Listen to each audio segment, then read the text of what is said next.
علی شریعتی صاحب کے حوالے سے ان سے کچھ گفتگو کرنا چاہتا ہوں. جدید فکر مسلمانوں کی، جدید مفکرین، ان سب پہ بھی ڈاکٹر صاحب کی جو نگاہ ہے وہ ہمارے لیے بہت قابل رشک ہے.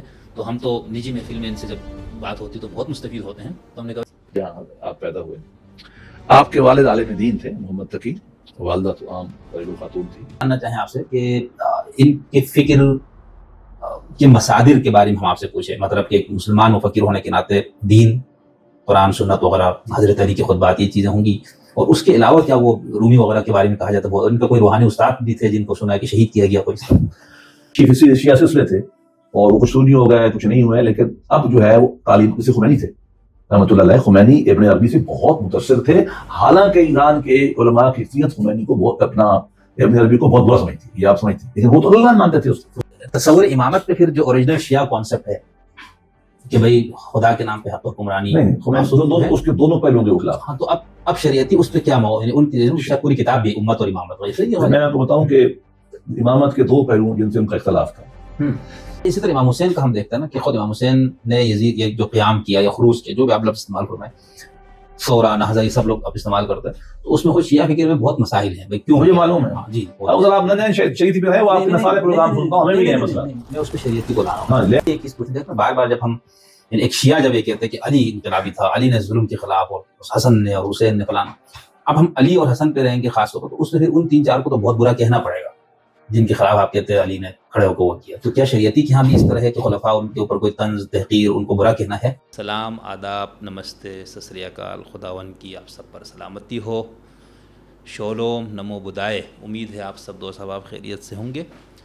میں نے پاکستان کے انتہائی معروف علمی شخصیت جن کا ماشاءاللہ سے فقہ پہ، کلام پہ، فلسفہ اور تصوف پر، اس کے ساتھ ساتھ شریعت یعنی مذہبی قانون اور دنیائی قانون، ان سب پہ ایک اتھارٹی جو ہمارے ملک میں ایک شخصیت ہے بیرسٹر ظفر اللہ خان صاحب، ان کے ساتھ میں نے پہلے کچھ نشستیں کی تھی. ان کی چند کتابوں کے حوالے سے تعارفی سی نشستیں تھیں کہ ان کے ساتھ اس قدر متنوع موضوعات ہیں جن پہ ان سے بات ہو سکتی ہے، اور جن کے اوپر جب بیرسٹر صاحب بولتے ہیں تو آپ کو ایسا لگتا ہے کہ جیسے ماشاءاللہ سے ان کی نگاہ ہر اس موضوع پر جس کا تعلق سماجیات سے، معاشرت سے، مذہب سے، ان چیزوں سے ہے، وہ بالکل ان کے نگاہوں کے سامنے جیسے. تو پہلے چند نشستیں ہوئی، آگے بھی انشاءاللہ کریں گے.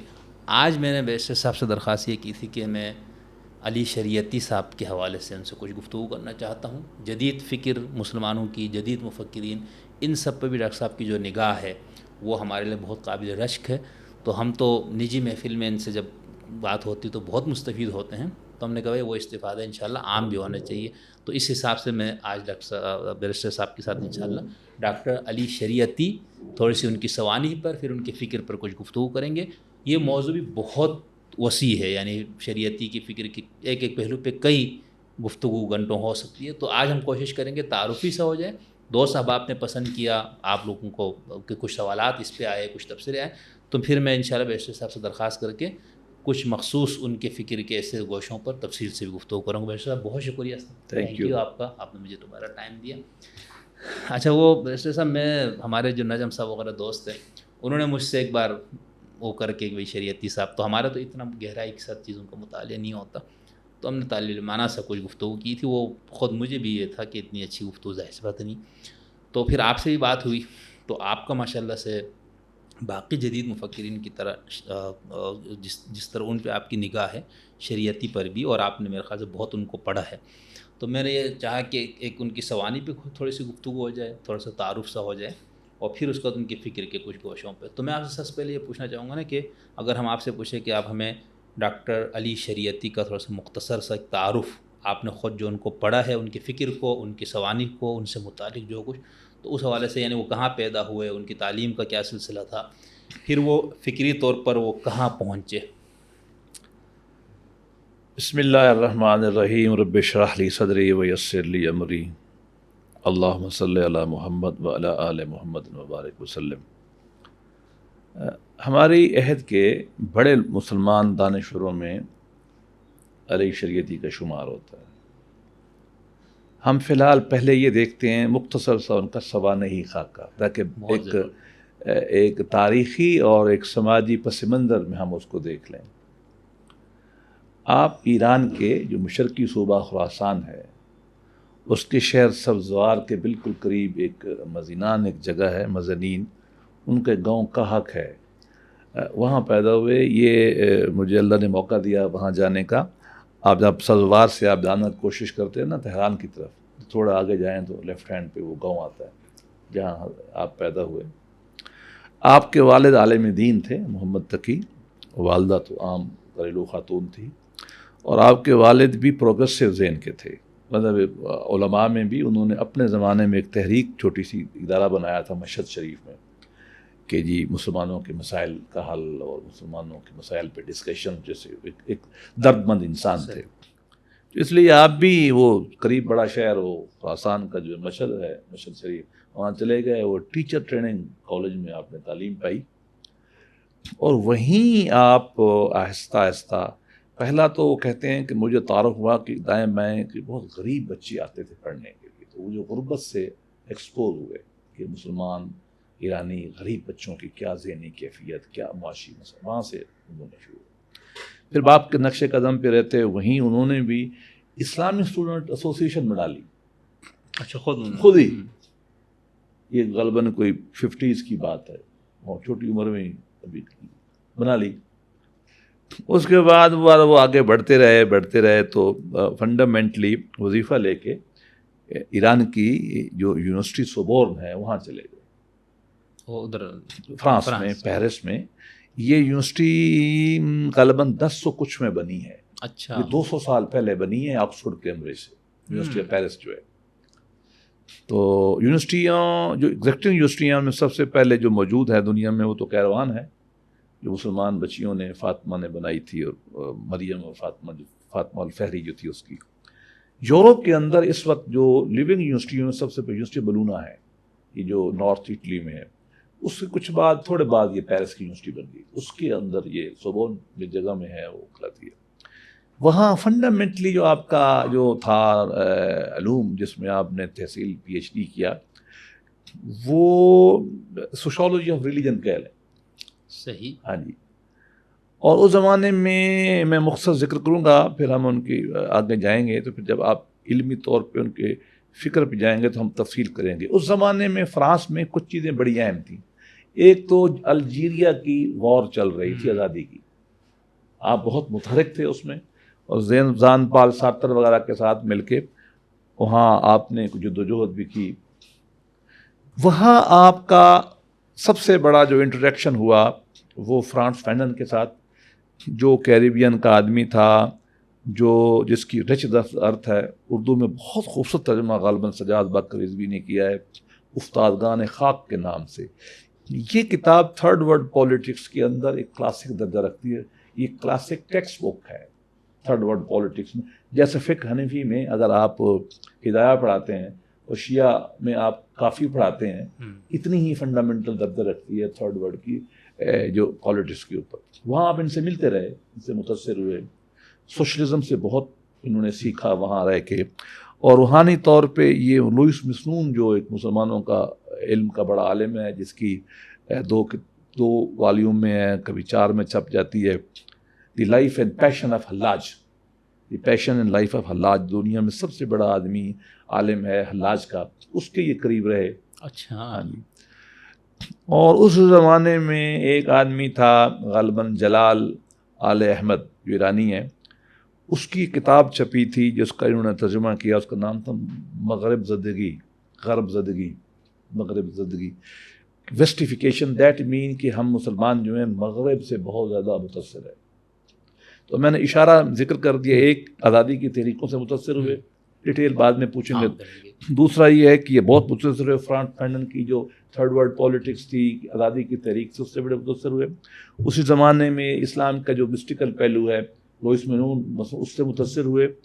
اور جو مغربی تہذیب کی اندھی نقالی کی جا رہی ہے، اس میں جو جلال آل احمد کی جو کتاب تھی اس سے بڑے متاثر ہوئے، اور اقبال سے تو خیر بہت متاثر تھے بھی صحیح۔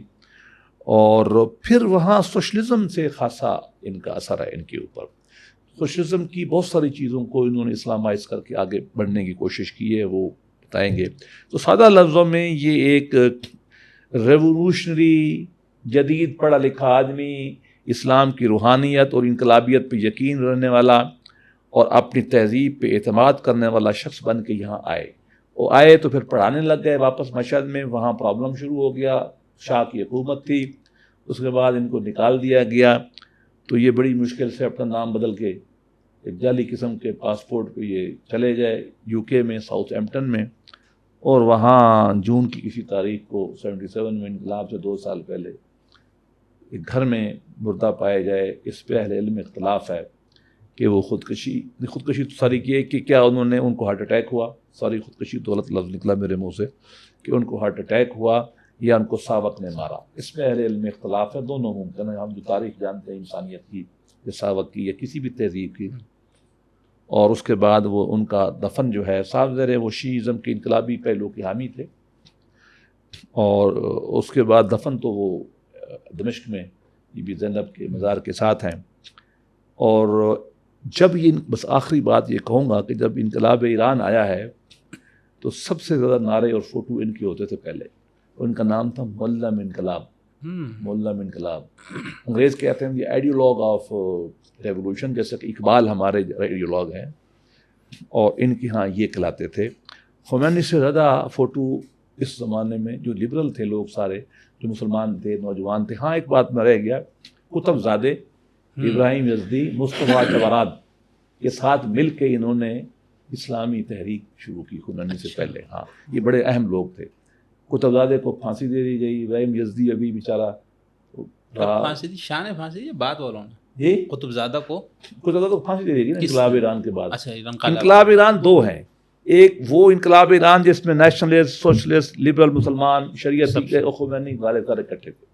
اس وقت تو صاحب مہدی بازرگان جو ہے ترین شیخ تھا، وہ بن گیا پرائم منسٹر. اس کے بعد الیکشن ہوا، بنی صدر جو ہے وہ بھی ایسے وہ بن گیا. اگر پوچھیں گے تو بتا دیں گے کہ وہ کون تھا، اس کے اسلامی کریڈینشل کیا تھے، خمینی سے کیا تعلق تھا. انہی میں کتب زادے تھے جو فورن منسٹر میں، آپ کو یاد ہوگا یہاں آئے تھے مولانا مودودی صاحب سے ملنے کے لیے. ہاں کتب زادے، شاید ابراہیم یزدی دوسرا تھا. کتب زادے مجھے یاد ہے. یہ خمینی کے پیرس میں اسپوکس مین بھی تھے. مشہور جو انٹرویو ہوتے تھے یہ بیٹھ کے کرتے تھے. ان کو جب علماء کرام کی حکومت آ گئی، ولایت فقیہ بیٹھ گئے وہاں، تو انہوں نے پتہ نہیں اپنے حکم سے یا اللہ کے حکم سے ان کو پھانسی دے دی. ابراہیم یزدی رہے، چھپ گئے، وہ گئے خاموش رہے، ان کو بولنے کی اجازت نہیں تھی. 17 میں غالباً وہ ترکی گئے اور فوت ہو گئے. مصطفیٰ چمران جو ہے اس کا وہ شہید ہو گیا کسی واقعے میں. تو پورا گروپ ختم ہو گیا. اور سیکنڈ انقلاب میں پھر استحکامی لگ گئی. جو ان کا ادارہ تھا حسینیہ ارشاد، ہاں میں رہ گیا. جب واپس آئے نا انقلاب سے پہلے، تہران میں ایک جگہ ہے حسینیہ ارشاد. یہ وہاں کے جو آزاد خیال مسلمان تھے لبرل، انہوں نے ایک امامیہ وہاں کہتے ہیں امام بارگاہ کو، حسینیہ امام بارگاہ کو کہتے ہیں. وہ امام بارگاہ ہم سے ذرا وہاں مختلف ہوتے ہیں. یہاں تو صرف ہمارے یہاں ماتم کا تصور ہے، وہاں علمی سرگرمیاں، لائبریریاں بھی. ایران تو علمی تہذیب زیادہ ہے. تو میں نے وہ دیکھا ہے، وہ بند ہے. ہاں بند ہے. اور صرف ان کی لائبریری کھلی تھی 3-4 سال پہلے، جس کی حالت یہ تھی کہ کارڈ نہیں ہوتے. کارڈ پرانے زمانے میں نا لائبریریوں کے کارڈ ہوتے تھے، آپ دیکھتے تھے، وہ آج تک وہی ہے. بچے بیٹھے ہوتے ہیں وہاں، اخبار پڑھے ہوتے ہیں بس. باقی پوری شریف بہت خوبصورت بلڈنگ ہے. وہ ہال ہے، بہت بڑا ڈوم ہے ایرانی اسٹائل کا، وہ سارا بند ہے. ایران پہ شاہ صاحب کی کتابیں ساری بین ہیں، اب کچھ کھلی ہیں. صحیح. وہ میں ایک سیٹ لایا تھا بڑی مشکل سے، کچھ چوری کر.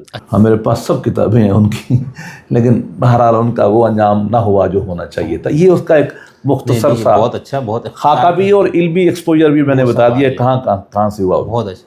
نہیں اب جیسے میں شروع میں کہا نا کہ ان کے حوالے سے بھی ایک پہلو ایسا جس پہ کافی بات ہو، تو آج ہم تعارفی سے کریں گے. تو میں چاہوں گا چند پہلوؤں پہ ہم کر لیں، ورنہ یہ خود انقلاب کے اندر وہ اس پہ ایک سوال کروں گا. پھر انقلاب کے بعد جو کچھ ہوا، پھر ابھی تک جو کچھ ہوا، ان سب پہ تو بہت تفصیل، اور اس میں پھر انقلاب کے حوالے سے آپ کا جو اتنا مطالعہ اور پھر آپ جا کے مشاہدہ بھی چیزوں کا کر کے آئے ہوئے، تو اس حوالے سے. اچھا اگر ہم شریعتی سے متعلق یہ جاننا چاہیں آپ سے کہ ان کے فکر کے مصادر کے بارے میں ہم آپ سے پوچھیں، مطلب کہ ایک مسلمان مفکر ہونے کے ناطے دین، قرآن، سنت وغیرہ، حضرت علی کے خطبات، یہ چیزیں ہوں گی. اور اس کے علاوہ کیا وہ رومی وغیرہ کے بارے میں کہا جاتا ہے بہت، اور ان کا کوئی روحانی استاد بھی تھے جن کو سنا ہے کہ شہید کیا گیا کوئی اس طرح؟ دیکھیے آپ اگر اکیڈیمکلی دیکھیں نا کہ کیا سرچشمہ ہے علی شریعتی کی فکر کا، تو پہلا سرچشمہ تو اسلام ہے. اسلام میں شیعہ اسلام، ٹھیک، یہ اس طرح کے شیعہ نہیں تھے، ماڈرن آدمی تھے، لیکن شیعہ اسلام، علیوی اسلام. وہ بعد میں اگر پوچھیں گے تو بتا دیں گے علی کا اسلام، حسین رضی اللہ ان کے آئیڈیل تھے اور فاطمہ ان کے آئیڈیل تھے، ابو ذر بھی غالباً، اور ابو ذر کی کتاب ان کے بارے میں مشہور ہے، پہلے انہوں نے نہیں لکھی، یہ غلط کہا جاتا ہے. یہ غالباً مصری تھے ایک عالم، ان کی کتاب تھی، ان کا ترجمہ ہوا اور اس کے بعد یہ آگے چل پڑے. یہ جو شیعہ اسلام کیوں میں نے کہا، بات یہ ہے کہ قرآن کے جو سماجی انصاف کا تصور ہے یہ اس کو اٹھاتے تھے، اور نبی کریم صلی اللہ علیہ وسلم نے جو انصاف اور حقوق انسانی اور عورتوں کے حقوق اس کو یہ اٹھاتے تھے. اور پھر علی رضی اللہ عنہ کو یہ ایک انقلاب کا، ظلم کے خلاف لڑنے کا، بادشاہت کے خلاف لڑنے کا ایک سمبل مانتے تھے، ایک ریولوشنری علی، انقلابی علی. امام علی ناٹ مذہبی سینس میں، انقلابی علی کے طور پہ پیش کرتے تھے. سیدنا حسین رضی اللہ عنہ کو بھی ایک جدوجہد کا، ایک ڈائناسٹک رول جو ہے، خاندان بنو امیہ ہے اور ملوکیت ہے اور پراپرٹی کلاس ہے، جو کہ بعد میں میرے خیال میں اچھا ہوگا بعد میں مجھ سے پوچھ لیں کہ پراپرٹی کے بارے میں یہ کیا کہتے تھے یا ان کے پرابلمس کیا تھے. تو وہ ایک پراپرٹی کلاس جو پیدا ہو رہی تھی ان کے خلاف تھے، ابو ذر بھی، حسین بھی، علی بھی، اور مزدوروں کے، ڈاؤن ٹراڈن کے جو حق، گویا کہ اسلام کا جو انقلابی پہلو تھا وہ قرآن سے، علی سے، فاطمہ سے، ہیومن رائٹس علی اور حسین کے حساب سے لیتے تھے. اس میں وہ یہ کہتے تھے کہ اسلام ایک انقلابی آئیڈیالوجی ہے، اور شیعوں نے اس کو برباد کر دی. اور اس کے بارے میں سب سے جو کیپسول فارم میں انہوں نے نعرہ لگایا وہ پڑھنے والا ہے، اور وہ نعرہ نہ صرف کہ اسلام کی جو جد و جہد کی روح ہے اس کو بیان کرتا ہے، بلکہ ایران انقلاب میں جو شیعوں کو انہوں نے گیلوانائز کیا، جو متحرک کیا تھا، یہ تھے شیعہ، سارے شیعوں نے، اور سنی تو وہاں تھے ہی نہیں. سنی تو ایران میں فرنجز میں رہتے ہیں نا، یہ کرد میں رہتے ہیں، یا اوپر وہ گلستان کے علاقے میں رہتے ہیں، ترکمان ہے، یا نیچے جو ہے یہ سیستان میں رہتے ہیں، تو غریب لوگ ہیں، مین سٹریم میں تو ہے نہیں. تو شیعہ ہی تھے، شیعوں کو گیلوانائز کرنا تھا انہوں نے. اگرچہ وہ میں پھر کہوں گا یہ شیعہ سنی ڈیبیٹ والے تھے نہیں، لیکن تھے جو شیعہ اس زمانے میں، ان کو یہی کرنا تھا. علامہ اقبال کو لے لیتے ہیں، انہوں نے ان کو شیعہ سنی نہیں، صاف نہیں، ہم کہہ نہیں سکتے چشمہ سنیوں سے ایگزیکٹلی. تو وہ کہتے تھے کل ارض کربلا، کل یوم عاشورۃ وکل ارض کربلا. ہر روز یوم عاشور ہے، 10 محرم ہے، امام حسین جیسے شہید ہوئے، قربانی دی آپ نے، تو آپ نے روز قربانی دینی ہے. مارٹارڈم، شہادت ان کے دماغ میں گھسی ہوئی تھی، شہادت کا پیراڈائم بہت تھا ان کا. اور پھر یہ کہ کل ارض کربلا، کہ ایک سٹرگل ہے، کائنات ایک سٹرگل کے مقام پہ ہے، آپ کو سٹرگل کرنی ہے. تو یہ ایک شیعہ اسلام کا ایک، اچھا اس میں انہوں نے جو سب سے عجیب نقطہ نکالا نا، جو بعد میں بنی صدر نے لیا، جو ہمارے لوگ علمی طور پہ نہیں دیکھتے، اور بدقسمت ہے کہ مسلمانوں نے شریعتی سے یا بنی صدر سے یہ تصور نہیں لیا. بہت ہی فنڈامنٹل تصور ہے دونوں کا. اچھا، اس کا پس منظر تو مارکسزم ہے، وہ میں آپ کو عرض کرتا ہوں. مارکسسٹ میں آئیڈیل جو ہے وہ بنتی ہے سوسائٹی جس میں کلاس نہیں ہوتی، غریب امیر برابر انصاف سے رہ رہے، کلاس لیس سوسائٹی.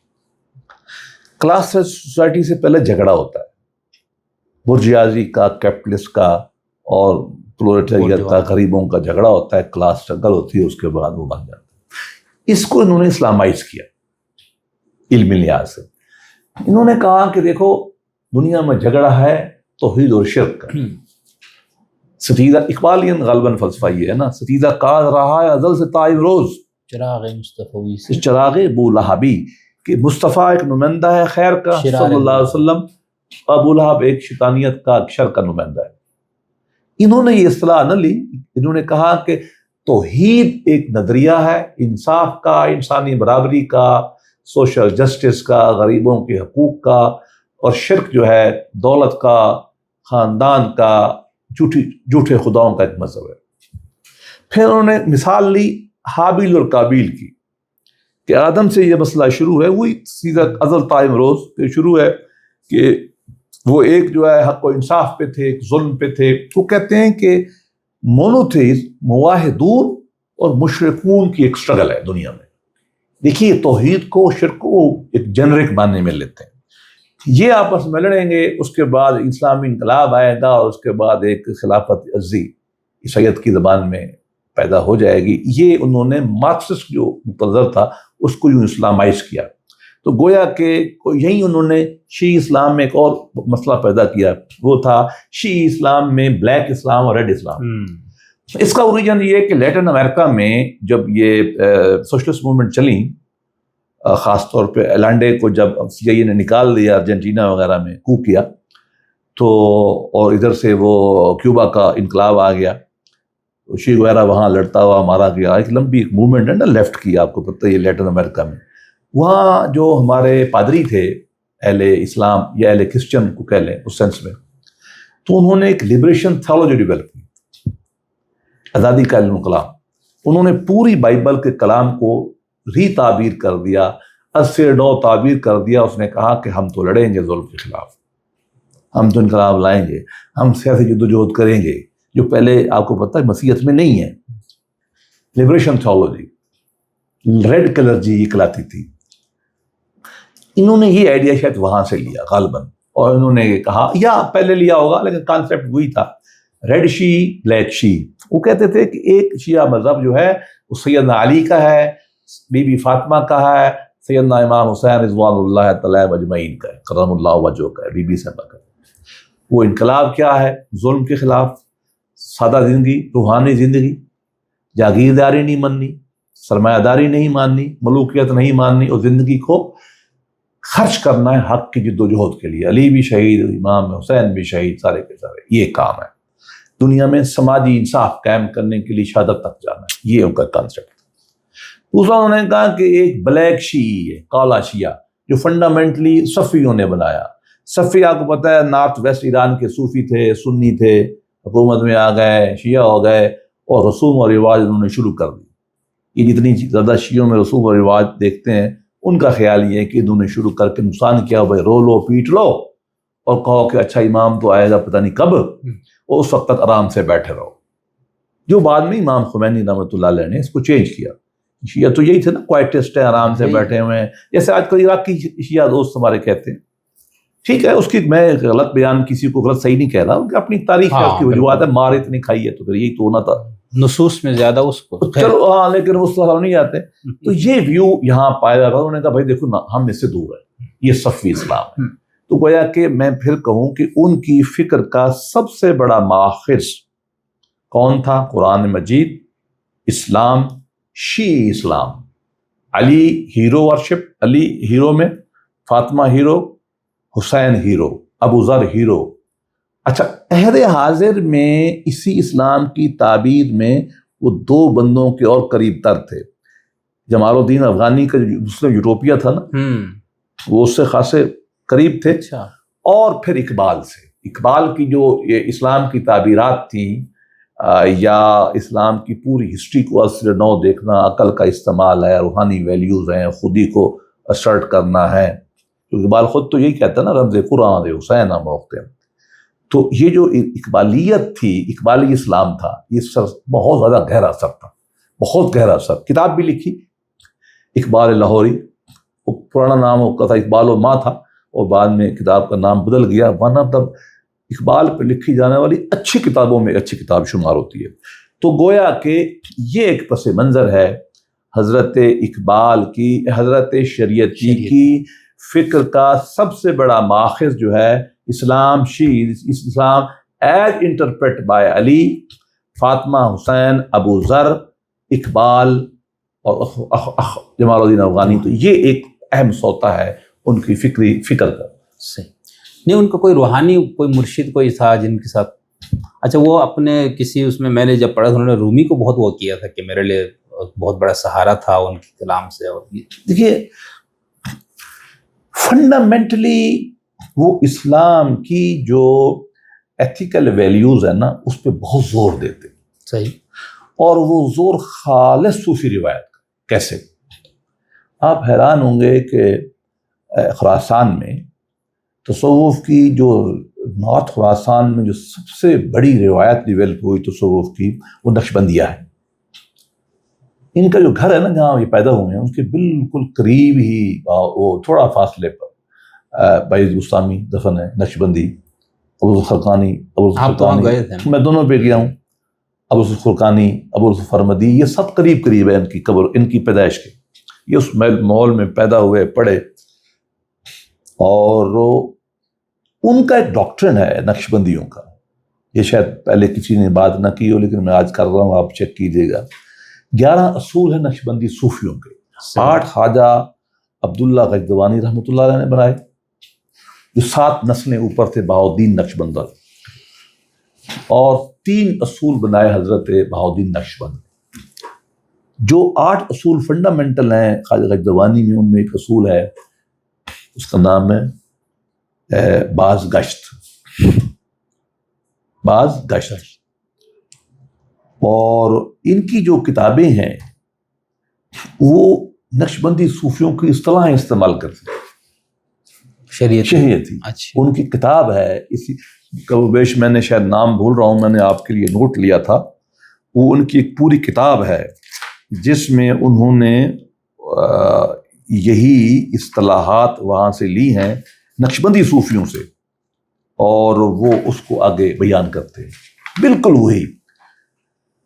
ایرانی دنیا میں چونکہ رومی بڑا نام ہے, رومی بڑا ہے, اور ان کے ہاں اسلام کے اخلاقیات پہ چونکہ بہت زور تھا کہ پوری کتاب لکھی ہے کہ مغربی اخلاق چھوڑو. 2-3 کتابیں ترجمے بھی کیے اور اپنی کتابیں میں 2-3 لکھی ہیں کہ جو روحانی اخلاقی ویلیوز کے اوپر ہے. لیکن ایز سچ آپ کہیں کہ وہ کسی سلسلے سے بیعت تھے نہیں تھے. اور یہ لوگوں کو پتہ ہونا چاہیے کہ یہ ایران کے اندر ٹریڈیشن ہے. ایران کا جو نیا مذہبی سٹرکچر ہے وہ کسی بھی صوفی لینیج میں نہیں ہے. وہ ایک خاص پس منظر ہے شیعہ کا, آپ کو معلوم ہے. حالانکہ یہ تھا پہلے شیعہ سلسلے تھے اور وہ کچھ سنی ہو گئے کچھ نہیں ہوئے, لیکن اب جو ہے وہ تعلیم جیسے خمینی تھے رحمۃ اللہ علیہ. خمینی ابن عربی سے بہت متاثر تھے, حالانکہ ایران کے علماء کی اکثریت خمینی کو ابن عربی کو بہت برا سمجھتی ہے, یہ آپ سمجھتی ہیں, لیکن وہ تو اللہ مانتے تھے. اس خصوص پہ کوئی ان کے حاشیے بھی نہیں, حاشیے کے علاوہ وہ خطوط جو لکھا انہوں نے گورباچوف کو لکھا جو کہ پڑھو, مطلب اتنے وہ اوپن تھے. اور یہ باقر معین نے بالکل ٹھیک لکھا ہے کہ خمینی اصلاً صوفی تھے اور بہت ساری باتیں وہ ڈر کے نہیں بیان کرتے. میں اس بات کا حامی ہوں. پکے ٹھکے صوفی تھے, ان کی رہائش ان کا سٹائل وہ بالکل ہی وہ صوفیات طرف کا تھا, اور فلسفیکلی بھی ان روایت کو ماننے میں تھے. شیعہ کی بڑی اقلیتی روایت جو اس وقت بھی تصوف کو مانتی ہے, نام جو بھی ہو, خمینی اسی میں تھے اور شریعتی بھی اسی کے تھے, لیکن کسی ایک خاص شیخ سے تعلق ہونا وہ ان کا. لیکن جو ان پہ کوئی مرشد یا کوئی اس طرح تھا نا جن کو قتل بھی کیا گیا, جی وہ تھوڑا بتائیں نا. میرے علم میں نہیں ہے, میں اس کو زیادہ نہیں جانتا, نہ ہی میرا خیال میں کوئی اتنا زیادہ ان کا اثر ہے, کیونکہ ان کی اپنی جو بھی آٹو بایوگرافیکل نوٹس ہیں نا, دشت کبیر ہے وغیرہ جو کتابیں ہیں, میرا نہیں خیال, یا کم از کم میرے علم میں تفصیل نہیں ہے اس سے. چلے بہت اچھا. آج یہ صفوی اور اس تشیع کی بات ہے تو اس پہ میں سوال کروں گا, لیکن اس سے پہلے جیسے ہم یہ دیکھتے ہیں نا کہ اس 19ویں 20ویں صدی میں تک آتے آتے یعنی وہاں یہ سنی اسلام اس میں بھی بہت جمود آ گیا تھا. علامہ اقبال بھی وہی کہتے بھائی حرکت کا دین اور قرآن, ان کے خطبے کا شاید عنوان ہی یہی ہے, اور اپنی شاعری میں بھی بہت وہ اس پہ بات کرتے, خطوط میں بھی اس پہ. تو ہم یہاں پر جمال الدین افغانی ان کو بھی یہی رونا روتا دیکھتے بھئی یہ کیا سب اس طرح سے جمود آ گیا. تو اس حوالے سے شریعت شیعہ دنیا میں کیا تھا وہاں, تو ہم کہا یہ جاتا ہے نا کہ اصولی اور اجتہاد ہمیشہ رہا, تو کیا وہاں پر بھی ایسا جمود آیا جس کی وجہ سے ان کو حرکی اسلام کا بھی کوئی تصور دیا ہو انہوں نے؟ دیکھیے, شیعہ علم الکلام اور فقہ کہتا تو یہی ہے کہ ہمارے ہاں اجتہاد قائم ہے اور ہم آگے بڑھ رہے ہیں, لیکن پولیٹیکلی وہ ایک بات طے کر چکے تھے کہ ہم نے کسی پولیٹیکل اسٹرگل میں حصہ نہیں لینا, ہم نے کسی سیاسی جدوجہد میں حصہ نہیں لینا. اس کی وجہ غالباً شہادتیں تھیں, سیدنا علی شہید ہو گئے, سیدنا حسن ایک طرح سے شہید ہو گئے, سیدنا حسین شہید ہو گئے, امام زید شہید ہو گئے, نصف سقیہ شہید ہو گئے, اور جس نے بھی نام لیا وہ شہید ہوا, کیا گیا ہے جو بھی ہے آخری امام تک مختلف طریقوں سے. جس کو بھی حکمرانوں کو پہلے اموی تھے, پھر عباسیوں کو یہ خود لائے وہ اس سے زیادہ, اور اس کے بعد جو بھی آئے وہ اس سے زیادہ, وہ پیار کے نام پہ کبھی کسی کے نام پہ انہوں نے اہل بیت کے جو بھی یہ لوگ تھے جنہوں نے پولیٹیکل اسٹرگل کی، انہوں نے سب کو مطلب اپنے حساب سے، ہمارے لیے تو وہ زندہ ہیں اور قائم ہیں، لیکن انہوں کو قید کیا، مارا، زہر دی، شہید کیا، جو دا لگا کر۔ اس کے بعد لگتا یہی ہے کہ شیعہ کو یہ جو 12 امام کی جو ایک غیابت ہے، اس کے بعد لگتا یہی ہے کہ شیعہ علماء نے فیصلہ کیا کہ یار یہ، اور اس پہ امام جعفر غور سے احادیث منقول جی ہیں۔ وہ جو بھی میں زیادہ تفصیل میں نہیں جاتا، وہ تو سنیوں نے بھی، امام حنیفہ نے بھی کہوں بھائی یہی کیا نا کہ بھائی خروج کیوں کرتے ہو، لڑتے کیوں ہو، اصل میں اپنی جان بچاؤ، دعوت دو، مقصد تو یہی تھا کہ جو مارے جاؤ سارے کے سارے، عمل تو یہ تھا نا، خون ہی خون تھا تاریخ میں۔ تو انہوں نے ایک عقیدہ تھا بنا لیا کہ ہم آرام سے بیٹھتے ہیں، امام جب آئیں گے تو ہم اس کے بعد دنیا میں انصاف قائم کریں، ہم جد و جہد کریں گے۔ تو گویا کہ اچھا ایران میں خمینی سے پہلے یہی ویو تھا قوم کا، ایران میں تو قم ہے نا، وہاں جائیں تو وہ حوضہ نجف ہے، وہاں بھی یہی ویو تھا۔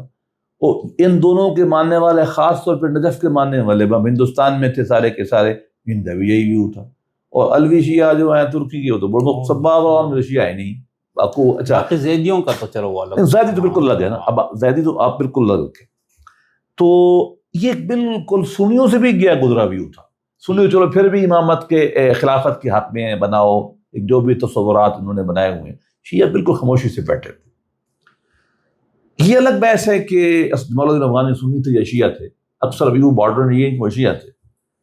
وہ ہوا یہ کہ جب کولونیلزم آیا نا، پہلے تو ہماری اپنی حکومتیں تھیں، جب انگریز آ گئے، فرانسیسی لندیزی آ گئے، تو انہوں نے آپ کی حرشیں مکانی شروع کر دی، جائیدادیں چھینی، وقف چھین لیے، پرسنل لا انہوں نے دیا، پبلک لا اپنا لگا دیا، پولیٹیکل سٹرکچر انہوں نے لے لیا، مقامی سیکولر ایٹوں کو اپنے ساتھ ملا لیا، ڈی سی کمشنر رکھے، حکومتیں بنا لی، ملک بنا لیے، سب کو ملا لیا۔ اس کے خلاف ایک رد عمل پیدا ہوا مسلمان دنیا میں، اور مسلمانوں کی کتابیں ختم، کتاب نہیں لکھی جا رہی، مدارس کام نہیں کر رہے، کوئی علمی کام نہیں ہو رہا۔ اس کو ایک رد عمل تحریک پیدا ہوئی دونوں وجہ سے، ایک یہ کہ اپنے جمود کا احساس، دوسرا کہ ہم ڈی کولونائز ہوں، کولونیلزم میں نکلیں۔ اس میں بڑے جو لوگ آتے ہیں ان میں دیکھیے مولانا افغانی نے بہت بڑا نام ہے، اس کی تحریک کو علمی طور پر رشید وغیرہ آگے لے گئے، اور ادھر ہمارا اقبال تھے جنہوں نے مسلمانوں کو جوڑا، کہا کہ خود ہی ٹھیک کرو، اسلامی اخلاقیات پہ چلو، اپنے ہیروں کو مانو، شریعت کا نظام بنو، کیوں انگریز غلام بنے ہوئے، وغیرہ وغیرہ۔ یہ تو شریعتی، میرا اپنا خیال یہ، ایران میں کوئی ایسی موومنٹ نہیں تھی۔ ہاں ایران میں ایک موومنٹ تھی جس سے خمینی شریعتی متاثر تھے، وہ اس کے باپ کی ایک تھوڑی سی لبرل سی موومنٹ تھی، سیاسی تھوڑی سی، یا 1904 یا 6 میں جب وہ شاہ اور علماء کا معاہدہ ہوا، دستور بننا، وہ ایک تھوڑا سی اسٹرگل تھی۔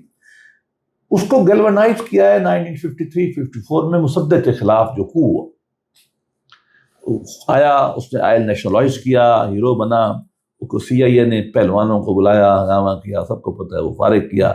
یہ ایک اثر تھا اس کے اوپر شریعتی کا، اس political, nationalist political, Islamic political نہیں تھی وہ مصدق کی موومنٹ۔ لیکن اس سے پہلے وہاں سوشلسٹوں کا تو بہت زور تھا، توحیدہ پارٹی پہلی سے، سوشل بالکل اور ہے، سودا پارٹی بہت ایکٹیو تھی، مجاہدین خلق بہت ایکٹیو تھے، چونکہ CIA مذہبی وہ نہیں، چونکہ CIA کی بہت زیادتی تھیں، سابق بہت زیادتی تھی، شاہ بہت رسلس تھا، ہر ایک کو مار رہا تھا۔ تو سوویت موومنٹ تو آپ کو پتا، سوشلسٹ موومنٹ مسلمان دنیا میں بڑی ایکٹیو تھی، جہاں بھی بڑی ایکٹیو تھی، توطے پارٹی بہت اسٹرانگ تھی، اور انقلاب کے ابتدا میں لانے والوں میں توطے پارٹی، ان کے قریبی دوست جو ہے مجاہدین خلق، اور لبرلز میں سے شریعتی، مہدی بازرگان، بن صدر، یہ سارے تھے، اور علماء میں مطلب جو بھی ہمارے امام خمینی ان کے دوست تھے، سارے کے ساتھ یہ سارے سٹینڈ چل رہے تھے۔ وہ تو دوسرے انقلاب میں فارغ ہو گئے نا۔ تو کوئی اسلامی رینیسنس کی کوئی تحریک ایز سچ ایران میں میری رائے میں نہیں تھی، صحیح سوائے پولیٹیکل اسٹرگل کے جو تھوڑی بہت وہ کانسٹیٹیوشن میں ہوئی ابتدا میں 1904 یا 6 میں جو ہوئی، اور اس کے بعد جو ہے وہ ایک مشارتک تحریک تھی، وہ میں نے گھر بھی جا کے دیکھا، وہ تبریز میں ہے گھر جہاں وہ ان کی علماء اکٹھے ہوتے تھے، چھوٹی سی جگہ رکھی ہوئی انہوں نے، میوزیم ہے۔ اور اس کے بعد یہ 53 یا 54 کا جو مصدق کا ہے، اس کے علاوہ کوئی اسلامی تحریک نہیں تھی ہندوستان میں۔ تھی شاہ ولی اللہ کے بعد ہماری مجاہدین کی تحریک، ہم اختلاف کریں نہ کریں، اتفاق کریں، تحریک تو تھی نا پولیٹیکل اسلام کی، اور اس کے بعد ہمارے دیوبندی بھی لگے رہے، سر سید کی تحریک، سر سید کی تحریک کا بھی انجام یہی، اور اقبال آ گیا، یہ ایران میں نہیں تھے۔ بلکہ وہ میں نے گزشتہ سال عراق کے ایک بہت اچھے مفکر احمد القبانچی صاحب، وہ بہت تصوف کا وہ ہے مطلب عرفانی، تو ان کو بہت ناپسند کرتے علماء، خود حوزے کا پڑھا ہوا معمم میں. تو ان سے میں نے کبھی آپ ماشاءاللہ ایسے خیالات پیش کر رہے ہیں، میں تو بہت کہہ رہے بھائی یہ سب تمہارے ادھر سے ہے، ادھر سب ہندوستان ہونے کا اولیت آپ لوگوں کو اس حاصل میں ہے. کوئی شک نہیں. میں نے کہا یہ دیکھو وہ واقعی پولیٹیکل اسلام جو ہے نا ہاں یا رینیول کی تحریک، یہ مسلمان دنیا میں دو ممالک ہیں، ہندوستان پرانا جو تھا اور مصر.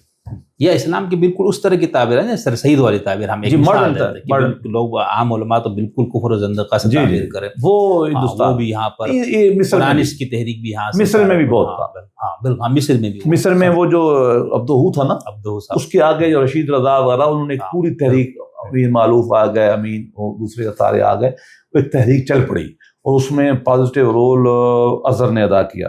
ہمارے یہاں تو دیوبند ایک خاص کنزرویٹو ہو گیا نا، یہاں تو آپس میں لڑائی ہو گئی، سر سید تحریک کی، علی گڑھ تحریک کی اور اس کی، اور جامعہ ملیہ درمیان میں غائب ہو گیا جو بنایا گیا تھا برش کرنے کے لیے. ہمارے یہاں تفریق قائم ہے، ایکسٹریم ایک کے اوپر، روایت کے اوپر، انٹروورڈ بیکورڈ لکنگ، وہ ہو گیا دیوبند. مغربی تحریک کے ساتھ چلنے والا جو ہے جدید تعلیم، وہ ہو گیا سر سید. یہ جھگڑا آج تک قائم ہے. اس کو سادہ لفظوں میں کہا جاتا ہے مسٹر ملا کی تفریق، اگرچہ ہم اس بات کو نہیں مانتے لیکن جاری ہے. بالکل. اور اس نے ایک اور نقصان پہنچایا ہمیں آپس کی لڑائی نے.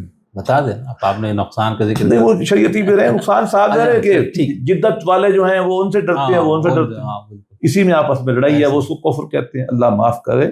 میں بچپن میں سر سید کو کافر سمجھتا تھا، چونکہ میں مدرسے میں پڑھا تھا تو میرا باپ بھی مولوی تھا ایک طرح سے. وہ کہا تھا یہ نیچری ہے. میں نے بچپن میں پہلا لفظ سنا نیچری کا، مجھے پتہ نہیں تھا جب میں اتنا تھا. میرے مولوی صاحبان بھی کہتے تھے، پھر اقبال شعر پڑھتے تھے اقبال لبادی کے. مجھے وہ شرف حاصل ہے، میں ہر مسلمان سے کہوں گا سر سید کے اردو کے خطوط کو ضرور پڑھے. جب ولیم مور نے نبی پاک صلی اللہ علیہ وسلم کی شان میں گستاخی کی کتاب لکھی، کسی نے جواب نہیں دیا. خطبات احمدیہ، یہ اٹھا، کتابیں یہاں ملتی نہیں، انگلینڈ گیا. انگلینڈ میں یہ جو جہاں ہے نا ڈکنس کا میوزیم، اس سے تھوڑا سا آگے لندن ہاؤس کے بالکل ساتھ وہ جو گڈ انف ٹرسٹ ہے، اس کے بالکل سامنے وہ کمرہ ہے جہاں سید کرایہ پہ رہتے تھے. مجھے پتہ ہوتا نا بات نہیں، میں آپ کو فوٹو دکھاتا. وہاں رہتے تھے، پیسے مک گئے، وہاں سے خط لکھتے تھے. حالی نے بہت تفصیل سے میں نے سارے پڑھے. آپ وہاں سے سب دیکھ کے میرا گھر بیچ دو، میں نے نبی پاک صلی اللہ علیہ وسلم کی حفاظت کے لیے کام کرنا ہے. میرے صوفے بیچ دو. گھر میں جو کچھ جب تک بکا نہیں نا، سر سید نے نبی پاک کی عزت کو جو بھی وہ سمجھتے تھے پھیلانے میں، ان کی حفاظت کرنے میں، ہر شے بیچ دی. یا ہم نے گالی نکالی. اور میں آپ کو بتاؤں وہ کتاب مکمل آج تک نہیں ہوئی. اللہ کرے کہ آپ کی یہ بات سن کے مسلمان ہمت ہی کر لیں کہ ولیم مور کی کتاب کا باقی حصہ جو رہتا ہے اس کا جواب ہی دے دیں. گالیاں چلو ہم آپس میں کر لیں گے، سر سید جانے ہم نہیں. یہ بہت اہم. اچھا قبلہ آپ نے جیسے ذکر کیا علم ڈاکٹر شریعتی صاحب نے صفوی تشیع کو بہت رگیدا یا اس کے خلاف، تو لیکن جو تشیع موجودہ شکل میں ہمارے سامنے موجود ہے اس میں تو ان کا بہت کردار ہے نا. تو پھر علماء تو اس بات کے بہت سیخپا ہوا ہوں گے. دیکھیے وہ علماء کے وہ ایک رول کے حامی تھے. یہ اچھا سوال کیا، وضاحت ہو جائے. وہ کہتے تھے علماء گائیڈ ہیں، علماء معلم ہیں، اخلاقی اور دینی تعلیم دیں گے. حکومت میں کوئی رول ہوگا؟ پردی کی حکومت کے خلاف تھے سارے ریپبلکن تھے نا، سارے اقبال ہو جائیں اتنے بھی، کہ عوام کا حق ہے حکومت. اب یہ بات تو آپ کو پتہ ہے شیعہ علماء کو پسند نہیں ہے، اور خاص طور پہ امام خمینی کی جب کتاب آ گئی حکومت الہیہ، وہ بالکل شریعتی کے خیالات کے بالکل الٹ تھی. اسٹرگل میں دونوں کامن تھے، شاہ کے خلاف، کو ختم جی امریکہ کا دباؤ. چونکہ یہ شریعتی ایک طرح کے تھرڈ ورلڈ کے بڑے حامی تھے. ڈی کولونائزیشن، یہ لفظیں بڑی اہم ہیں کہ ڈی کولونائز کرو، آزادیاں لو، ذہن کو آزاد کرو، یہ اس کے بڑے حامی تھے. تھرڈ ورلڈزم کا لفظ جو ہے استعمال ہوتا ہے، ان کی فلسفی کا ایک پلر تھا یہ بھی، اور لیفٹ کی طرف میلان تھا. تو امریکہ جو ساری باتیں امریکہ کے خلاف جاتی تھی، ویسٹ کے خلاف جاتی تھیں. تو اس طرح وہ تو خلاف تھے، لیکن وہ علماء کے کسی بھی حکومتی رول میں اس طرح خلاف تھے، وہ اس کے حق میں نہیں تھے. پہلے تو ہمارے علماء خاموش تھے، چونکہ جب یہ کہتے ہی نہیں تھے کہ ہمارا پولیٹیکل رول ہے تو خلاف کیوں ہوتے. لیکن جب علماء کا سیکنڈ ریولوشن آیا خمینی صاحب کا، اور اس کے بعد علماء نے انسٹیٹیوشنلائز کر لیا، صاحب ارے اچھا ہوا کہ وہ پہلے فوت ہو گیا، ورنہ اس کو پھانسی دیتے یا جیل میں مرتا ہے۔ ہمارے سابق، اب ہم تو شکر ہے کہہ رہے ہیں نا سابق نے مارا ہے، تو پھر ہم کیا کہتے ہیں؟ صحیح ہے، نہیں بدقسمتی ہماری ہے، بلکہ وہ کیا بدقسمتی ہم سب یہی کرتے ہیں۔ انقلاب کے پہلے سال کہہ رہے ان کے ماننے والوں نے جب کوئی مجلس رکھنے شروع کی تو نہیں آج تک بند ہے، آج تک ان کے ماننے والے، میں صادر ایران کا حامیوں کو مجھ میں ناراض نہ ہو، آج تک بھی حسینی ارشاد بند ہے، وہاں کوئی کٹ نہیں ہو سکتا، اور لوگ نہیں آ سکتے۔ میں خود ہو کے آیا ہوں، دیکھ کے آیا ہوں، اتنی شاندار بلڈنگ ہے، چلو یار کسی طرح کا استعمال ہی کر لو، نہیں سمجھ میں آتی ہے نا۔ تو وہاں آپ نے کوئی پوچھا ہوا جائے یار بولتا ہے وہاں۔ اچھا میں آپ کو لطیفہ سناؤں، میں ایران کے گاؤں گیا، ٹھیک ہے، وہاں عجیب بات ہے، کسی سے کوئی سیاسی سوال کرو نا وہ جواب نہیں دیتے، جواب ایسا ہی نہیں دیتے۔ ہمیں نہیں پتہ چلتا کہ یہ حکومت کا حامی یا حکومت کا مخالف ہے۔ اچھا یہ بات کہاں سے ہے؟ تبریز سے ویسٹ پورا، ساؤتھ پورا، اور ادھر اصفہان سے شیراز تک تمام کا ایک ہی تھا۔ اچھا، کوئی جواب نہیں دیتے۔ لیکن ان کو آپ پہ اعتماد ہو جائے تو پھر بات کرتے ہیں۔ دیکھو اعتماد تو پتہ نہیں ہوگا نا کب ہوگا، وہ مجھے بھی پتہ ہے، میرے بھی ہے، میں نام تو نہیں لے سکتا۔ جب وہ 8 دن رہتے ہیں نا ان کے ساتھ گپ شپ کرتے ہیں تو پھر مجھے بڑا خوف ہے اس بات کا کہ ایران کی اکثریت جو ہے نا وہ اس وجہ سے اسلام کے خلاف ہو رہی ہے۔ کیونکہ یہ لبرل لوگ تھے، کیا تھے؟ یہ لبرل لوگ تھے، یہ ماڈرن لوگ تھے۔ شاہ نے ان کو وہ جو مغرب زدگی کا لفظ استعمال کیا نا، نے بالکل ٹھیک کیا ہے، اور آپ نے یکدم ان کو برقع پہنا دیا، آسان کام نہیں ہے۔ دیکھو بہت مشکل ہے، اب پھر کیا رد عمل ہوا دیکھا۔ خیر موضوع سے ہٹ جائیں گے۔ قبل تصور امامت پہ پھر جو اوریجنل شیعہ کانسیپٹ ہے کہ بھئی خدا کے نام پہ حق حکمرانی، نہیں اس کے دونوں پہلوؤں کے خلاف۔ ہاں تو اب شریعتی اس پہ کیا یعنی ان کی شاید پوری کتاب بھی امت اور امامت ویسے ہی۔ میں آپ کو بتاؤں کہ امامت کے 2 پہلو جن سے ان کا اختلاف تھا۔ دیکھیے ایک امام کا نقطہ نظر یہ ہے کہ امام ایک گائیڈ ہے، اسپرچول گائیڈ ہے، ایجوکیشنسٹ ہے، روحانیت ہے، گائیڈ کرتا ہے، اس پہ تو اس کو پرابلم نہیں تھا۔ یہ کہ امام خدا کا نمائندہ بن کے مجھ پہ حکومت کرے گا، اس کو ماننے کے لیے خمینی اس کو ماننے کے لیے بالکل تیار نہیں۔ کیوں؟ وہ تو ریپبلکن تھا نا، وہ تو کہتا ہے لوگوں کو، علماء کو چاہیے بس تعلیم تربیت کرے، شرعیت کے الیکشن، اس حساب سے وہ شیعہ سنی فکر کے قریب تھا، تبھی تو اس کو وہ شیعہ نہیں مانتے نا۔ ایک اعتراض یہ بھی ہے کہ وہ کہتا تو نہیں تھا ڈر کے، لیکن مراد کم و بیش اس کا جو پولیٹیکل ڈاکٹرن ہے وہ سنی ڈاکٹرن کے قریب ہے۔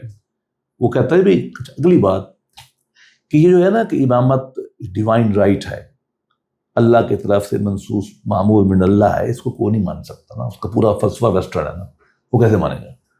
تو وہ پھر اس تضاد کو کیسے حل کرتا؟ نہیں وہ تو بس یہ کہتا ہے کہ وہ روحانی رہنما ہیں، وہ ہماری ہدایت کا سبب بنیں گے، ہم اپنے معاملات خود طے کریں گے۔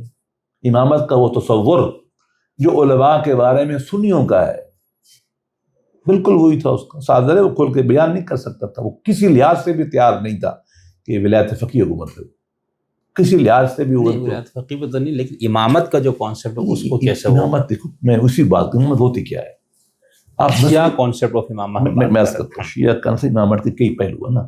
ایک تو اس کا ہے نا الہیات کا، وہ موضوع نہیں تھا نا شریعتی کا، اس کا موضوع تھا اس کا پولیٹیکل رول۔ صحیح، سادہ سی بات ہے، پولیٹیکل رول امامت میں کیا ہوتا ہے؟ ہیڈ آف اسٹیٹ بنے گا نا، یہی بنے گا، اس کے تو خلاف ہے،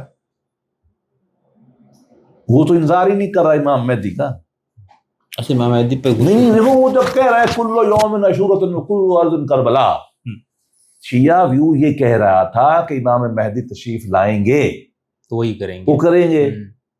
سنی کہتے ہیں وہ رہنمائی دیں گے، شیعہ کہتے ہیں نہیں وہ انصاف بھی وہی لائیں گے، حکومت بھی وہیں سے ہوگی، یہی ہے نا شیعہ ویو۔ وہ تو نہیں مان رہا اس کو، وہ تو کہہ رہے ابھی ہم انقلاب لائیں گے، ابھی ہم کربلا بنائیں گے، ابھی ہمارا عاشور ہے۔ وہ تو اس حد تک عاشور کہہ رہا ہے ہر روز کو، پولیٹیکل اسٹرگل کا اتنا اہمیت تو شیعہ ڈاکٹرن کی اینٹی تھیسس۔ پھر یہ ہے کہ جب عوام انقلاب لائیں گے وہ کس حکومت بنائیں گے؟ ہم خود ہی کریں گے نا۔ تو وہ امامت کا روحانی مقام ماننے کو تیار ہے، صحیح، سیاسی مقام ماننے کو تیار نہیں ہے۔ یہی تو وجہ تھی کہ شریعتی کے جو ماننے والے تھے بعد میں جب ان پہ ظلم و تشدد ہوا، جب دوسرا انقلاب آیا علماء کا، تو انہوں نے تنظیمیں بنانی لڑنے والی. یہ جو مجاہدین جو تھے، خلق جو تھے، مسعود زجاوی وغیرہ، کہا یہ جاتا ہے کہ یہ پروٹیجی تھے اس کے وہ ہے شریعتی کے، یہ شجب تھے سارے اس کے. وہ تھوڑے جب مار کٹائی انہوں نے گن اٹھا لی. ہم تو حق میں نہیں ہیں، ہم اس کو کنڈون نہیں کرتے کہ انہوں نے اچھا کام کیا. وہ میرا خیال میں شریعتی سے بھی آگے چلے گئے، لیکن فنڈامنٹلی تو انہوں نے اس لیے خمینی کو شریعتی کو کیوں غائب کیا؟ اگر شریعتی ولایت فقیہ کا حامی ہوتا، اس بولنے میں انقلاب کے جب سب سے زیادہ نعرے اور جھنڈے آتے تھے انقلاب میں، فوٹوز کے ہوتے تھے، تو اس کو زندہ رکھتے. وہ تو خلاف ہے ان کے.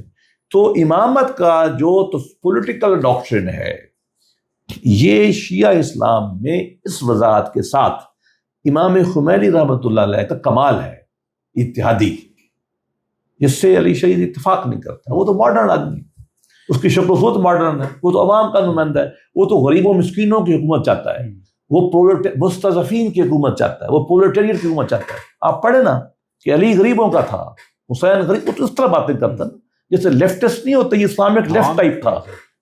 یہ آئیں گے، ابو ذر آئے گا. اور مجھے بتاؤ ابو ذر میں جب حکومت بنے گی تو اس میں ولایت فقیہ کہاں سے آئے گی؟ اچھا لیکن قبلہ تو فرانس میں انقلابی تحریک کا پردہ تھا نا، یورپ کے اندر جو ڈیوک اس کا حامی تھا، جمہوریت کا اس سینس کا حامی تھا. صحیح. لیکن جمہوریت میں صاف ظاہر ہے وہ فرق کرتا تھا کہ وہ ڈیکیڈنٹ ہے، ویسٹرن ہے، ہم اپنے اخلاقیات لائیں گے.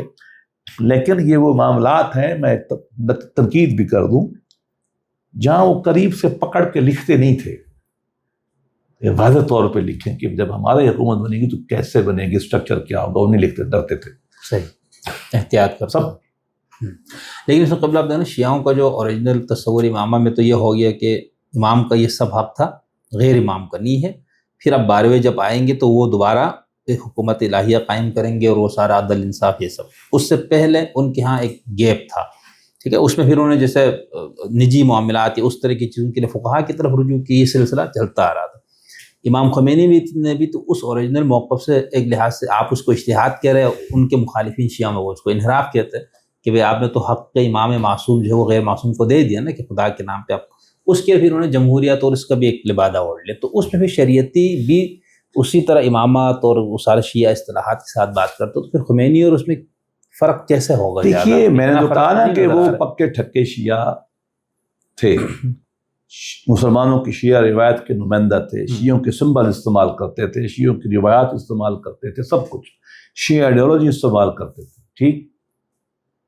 لیکن یہ جو پولیٹیکل ڈاکٹرن ہے کہ جب تک امام نہیں آتا ہم بیٹھے رہے، اس کے بھی خلاف تھے. اور خمینی صاحب کا جو ویو تھا کہ اب نائب امام ہوگا، جو ولایت فقیہ ہوگا، ٹل دا ٹائم امام کم ہاتھ کو نہ باندھے بیٹھے رہے. یہ جو میں اس کو اتحاد کہتا ہوں وہ اس کے بھی خلاف. وہ بالکل ویسے ہی مسلمانوں کی حکومت چاہتے تھے جیسا اقبال چاہتا ہے، ریپبلکن جسے ہم کہتے ہیں. تو دونوں کے حق میں شیعہ مین سٹریم کو مانتے تھے، لیکن امامت کے دونوں تصورات پہلے کو تو انہوں نے ریجیکٹ کر دیا شیعہ صفوی کہہ کے طریقے سے. یہ طریقہ ہوتا ہے نا، کالا شیعہ کہہ دیا اور صفوی کہہ کے اڑا دیا.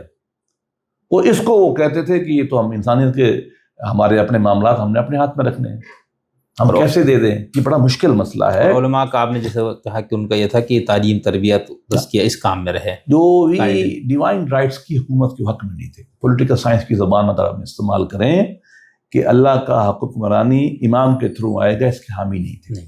ٹھیک، بہت نہ وہ انتظار کرنے کے حق میں تھے. صحیح. تو اس طرح اس کی تو شیعہ کو نہیں کرتے.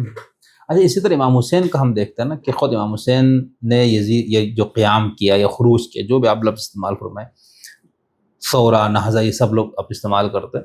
تو اس میں خود شیعہ فکر میں بہت مسائل ہیں. بھائی کیوں؟ مجھے معلوم ہے. جی ذرا آپ نہ شریعتی پہ رہے، وہ آپ کے سارے پروگرام سنتا ہوں، ہمیں بھی یہ مسئلہ.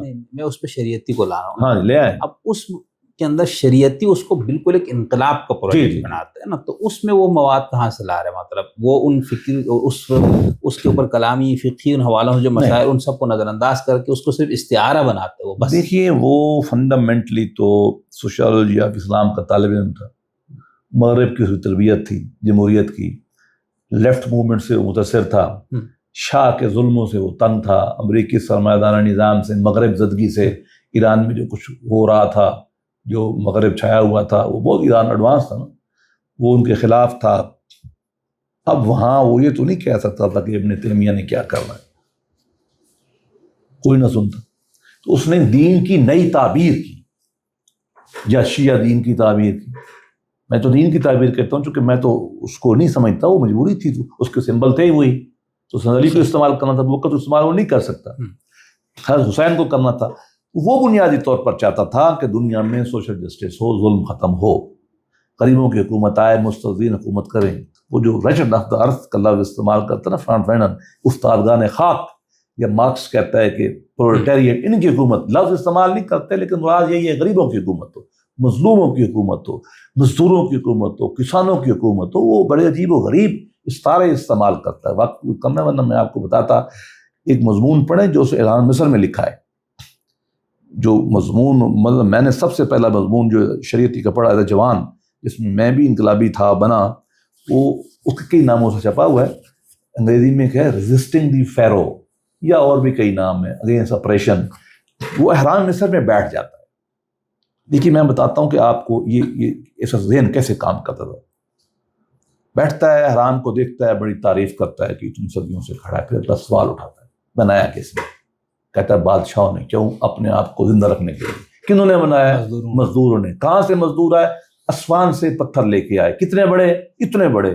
کتنے مرے. اب وہ کہتا ہے یہاں کھڑے ہوتے ہیں، ہاں ساری تاریخ میں میرے غریبوں پہ یہی ظلم ہوا. اے مزدوروں، تمہاری ہڈیاں یہاں پڑی ہیں، میں تمہاری ہڈیوں سے خطاب کرو.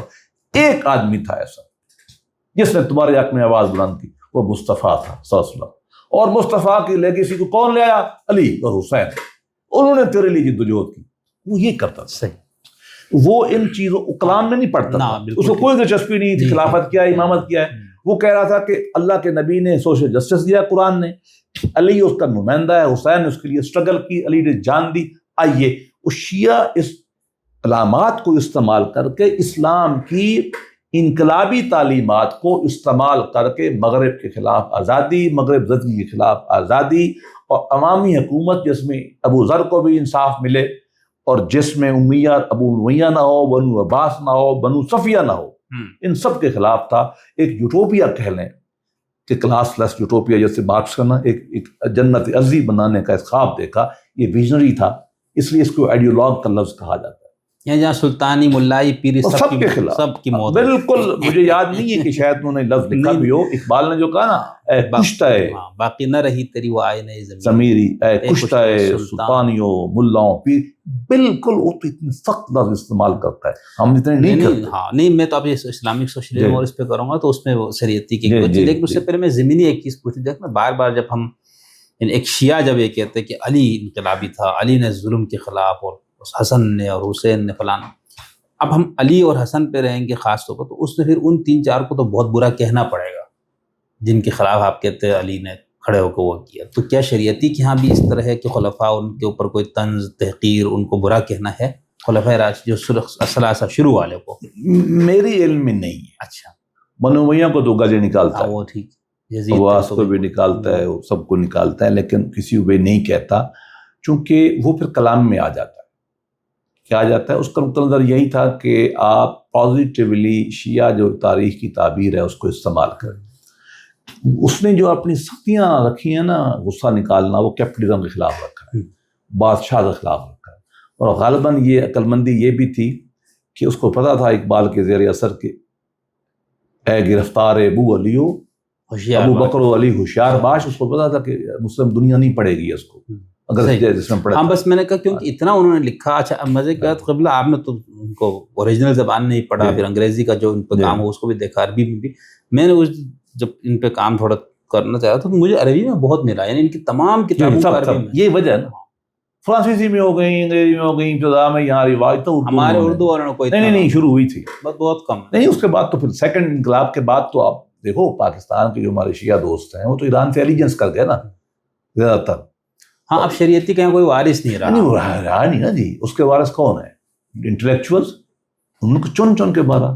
بنی صدر جو صدر بنا وہ فنڈامنٹلی تو شریعتی کا حامی تھا. اس کی جو ڈاکٹرن آف توحید ہے اس کو فالو کرتا تھا. کتاب لکھی اقتصادنا توحید کے اوپر کہ توحید کا ویو، ورلڈ ویو اس کو پھیلاتا تھا، جو فنڈامنٹلی شریعتی لایا تھا. جیسے میں نے عرض کیا اس کو بھاگنا پڑا. کچھ اور زیادہ قتل ہو گیا، یزدی رہتے رہتے مر گیا. وہ جو ہے مسعود رجاوی کے ساتھ کیا ہوا پتہ نہیں کدھر ہے، اس کی بیوی پتہ نہیں کدھر ہے، کوئی پتہ نہیں. مریم رجوی ابھی ہوتی ہے. جی وہ مسائل ہیں نا، مجھے معلوم ہے.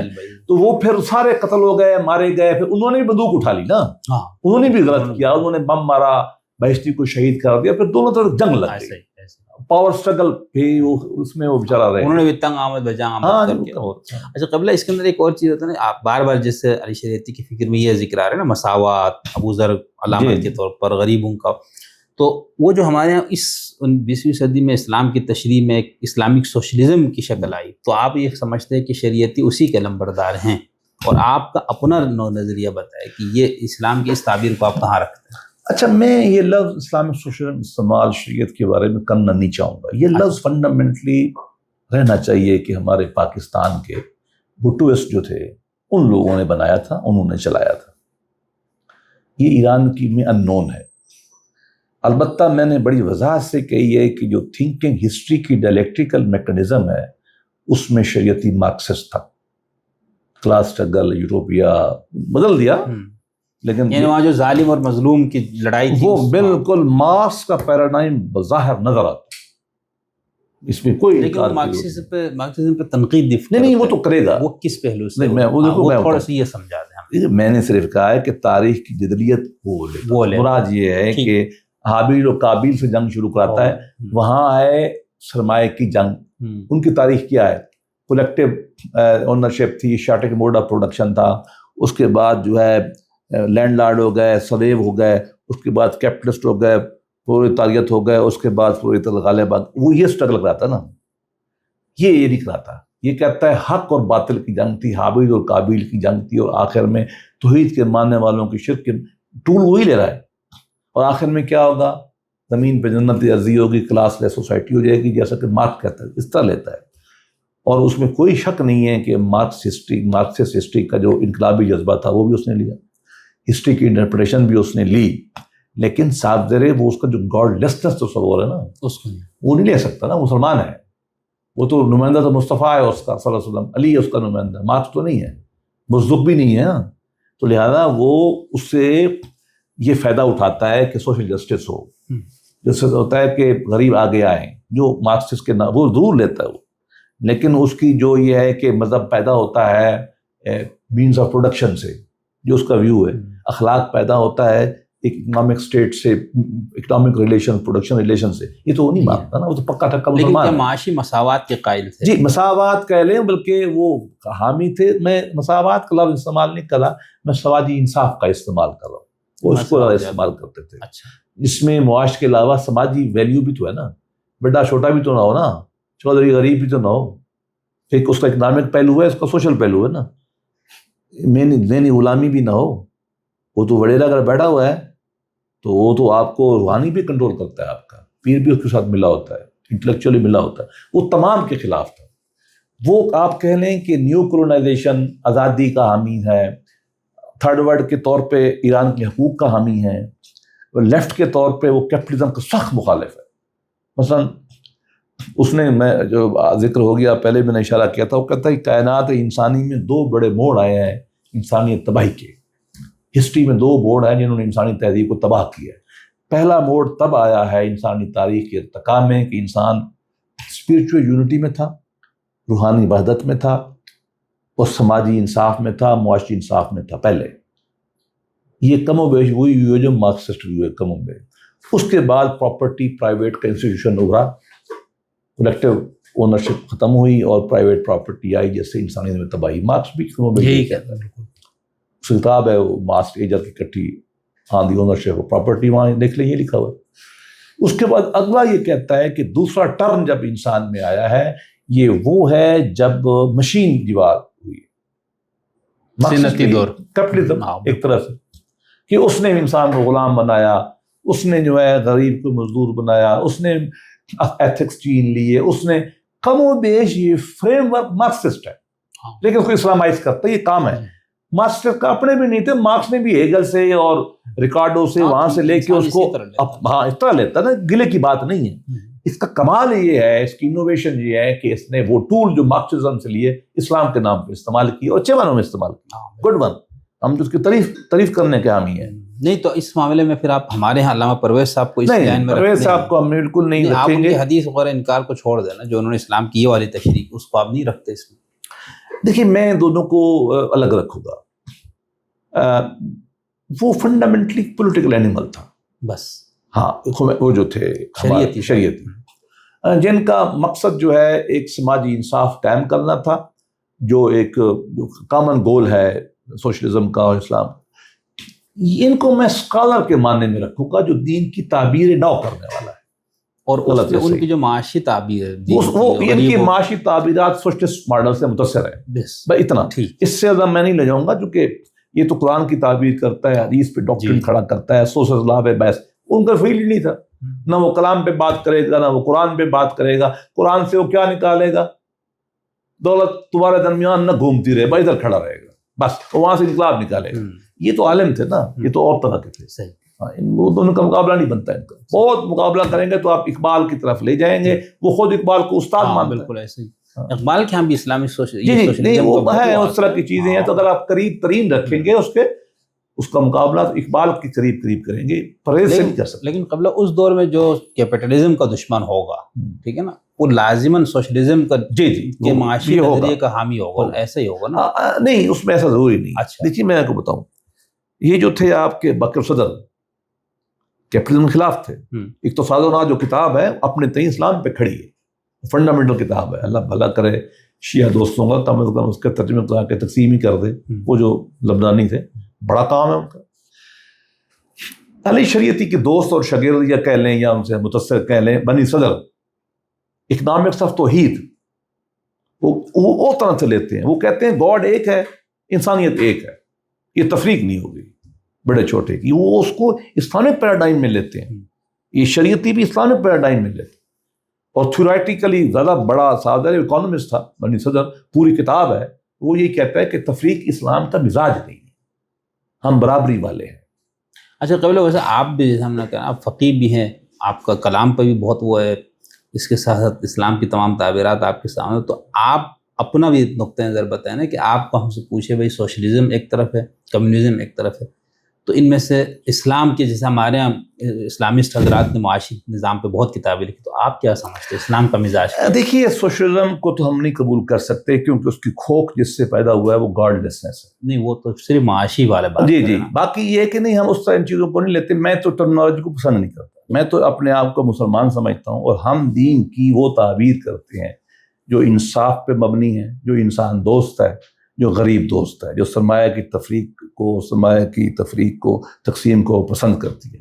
ہم اپنے ہی روایت میں رہ کے اس کی تجدید کے حامی ہیں, اور اس کی تعریف تجدید کرتے ہوئے ہم عہد کی تمام اپسٹیم جو ہے, تمام جو علوم ہیں, اس سے ہم فائدہ اٹھائیں گے. اور اس لیے اب ہم ایکلیکٹک بن جائیں گے. ایک طرح ایکلیکٹک سے مراد یہ ہے کہ خود با صفا دا ما قدر کے اصول پہ ہم کھڑے ہوں گے. جہاں سے جو چیز اچھی ملی ہے ہم لائیں گے. شرط کیا ہوگا کہ اس میں انصاف ہو, شرط کیا ہوگا کہ ہر نئی چیز کو کافر نہیں کہنا, اور جو چیز انسانیت کی بھلا کے لیے, اور اس کو اصول ہر معاشی ٹول کو, جو بھی بینکنگ ہے, انشورنس ہے, جو بھی پروڈکٹ ہے, ہم اصل میں اس کو حلال سمجھتا ہوں. میں کرپٹو کو بھی حلال سمجھتے ہیں اللہ کہ وہ چیز جو ہے قرآن و سنت سے حرام ہو جائے. اور میں کسی فقیر کو حلت و حرمت کا اختیار دینے پہ تیار نہیں ہوں. میں اسلام کی وسعت کا حامی ہوں, اور میں سمجھتا ہوں کہ اسلام نے رحم کیا ہمارے اوپر کہ شریعت موسوی سے ہٹا کے ہمارے لیے ہر شے حلت کر دی, اور ہم واپس چلے گئے ہر شے حرام سے شروع کرتے ہیں. اس پہ آپ کبھی الگ موضوع کریں. میری کتاب بھی آ رہی ہے پوری کی پوری کتاب میری ابھی پریس میں جانے والی ہے. میرے ویوز بہت ڈفرینٹ ہیں اور بہت لوگوں سے ڈفرینٹ ہیں. نہیں یہ بہت ضروری ہے. اور میں پھر یہ کہوں کہ میں اپنی فقہ کی پوری روایت کو قابل قدر سمجھتا ہوں, اس کو مانتا ہوں, لیکن اس کو روایت سمجھتا ہوں, تراث سمجھتا ہوں, اور اس کو ایک تمثیل کی حیثیت سے ایک رائے سمجھتا ہوں. صحیح. اور فنڈامنٹل میں قرآن و حدیث کو رکھوں گا, اور اس کی ہر زمانے کی اپنی تعبیر ہوگی. صحیح. اور تعبیر بھی میں کہوں گا بجائے ایک فرد کے اجماع کرے. ٹھیک, بہت اچھا. اچھا قبلہ, اگر ہم عورت سے متعلق بھی ہمارے ہاں روایتی مذہبی علماء کا جو کے نظریات یا ان کا جو کیا کہیں رویہ ہے, اور وہ دین سے ہی لے رہا ہوتا ہے, اور ایک طرف ہمارے بالکل لبرلز اور اس طرح کے لوگ، تو شریعتی کا کیا نظر آتا ہے عورت سے متعلق؟ بہت اچھا سوال کیا آپ نے. شریعتی عورت کی معاشی آزادی، سماجی آزادی، سماجی رول کا شدید حامی تھا، اور وہ بار بار ذکر کرتا ہے کہ سرمایہ نظام نے عورت کو غلام بنا لیا، عورت کا استحصال کیا، اس کو ایک کھلونا سا بنا دیا ہے. میں لفظ استعمال نہیں کرا، کھلونے کے ساتھ جو لفظ وہ کیا ہے کہ وہ انہوں نے بنا دیا ہے، استحصال کر دیا عورت کو. ہماری اسلامی تہذیب، ان کے بقول تہذیبات میں ہماری نمائندہ فاطمہ ہے، وہ ایک انقلابی کی بیٹی تھی، انقلابی کی بیوی تھی، انقلابی کی ماں تھی. وہ کہتے ہیں کہ اتنی اعلیٰ اخلاقی اقدار کے ساتھ ہوتے ہوئے اس نے اتنا بڑا ادا کیا. وہ کہتے ہیں فاطمہ از فاطمہ، وہ کتاب ہے پوری، انہوں نے لکھ ڈالی. وہ مسلمان عورتوں کو اس مقام پہ لے جانا چاہتے ہیں کہ مغرب زدگی نہ ہو، بے حیائی نہ ہو، حیا شرم میں رہیں، لیکن اس کے باوجود وہ یہ کہتے ہیں کہ مسلمان خواتین تو تاریخ میں ان کا بڑا رول ہے، اسلام نے آپ کو حقوق دیے ہیں. اور وہ جو روایت کے نام پر، علاقے کے نام پر، دین کی تعبیرات کے نام پر جو ان کے حقوق چھینے گئے ہیں، وہ تو اس کو وہ ہی کہے گا، دوسرے لفظوں میں کشتا ہے سلطانی ہو ملاؤں کی. وہ بڑا سخت تھا، صحیح، وہ اس معاملے میں بڑی سختی کرتا تھا. وہ انسان دوست انسان تھا. ٹھیک، عورت مرد کو تفریق کی غلط ہے، انصاف پہ چلنا چاہیے.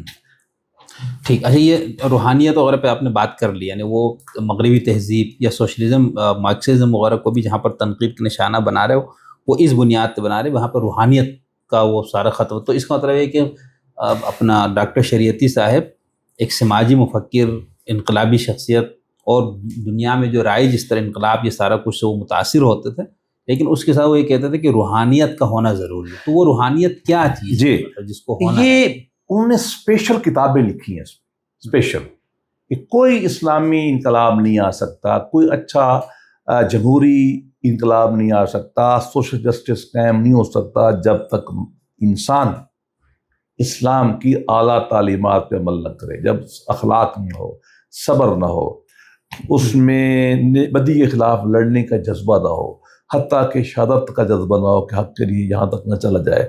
اس لیے انہوں نے بہت زور دیا ان باتوں میں. تبھی وہ کہتا ہے live like Ali, die like Hussain, live like Fatima, live like Abu Zar. وہ دیکھیے انسان ہیرو پہ چلتا ہے نا، وہ سارے ہیرو اس لیے گڑتا ہے.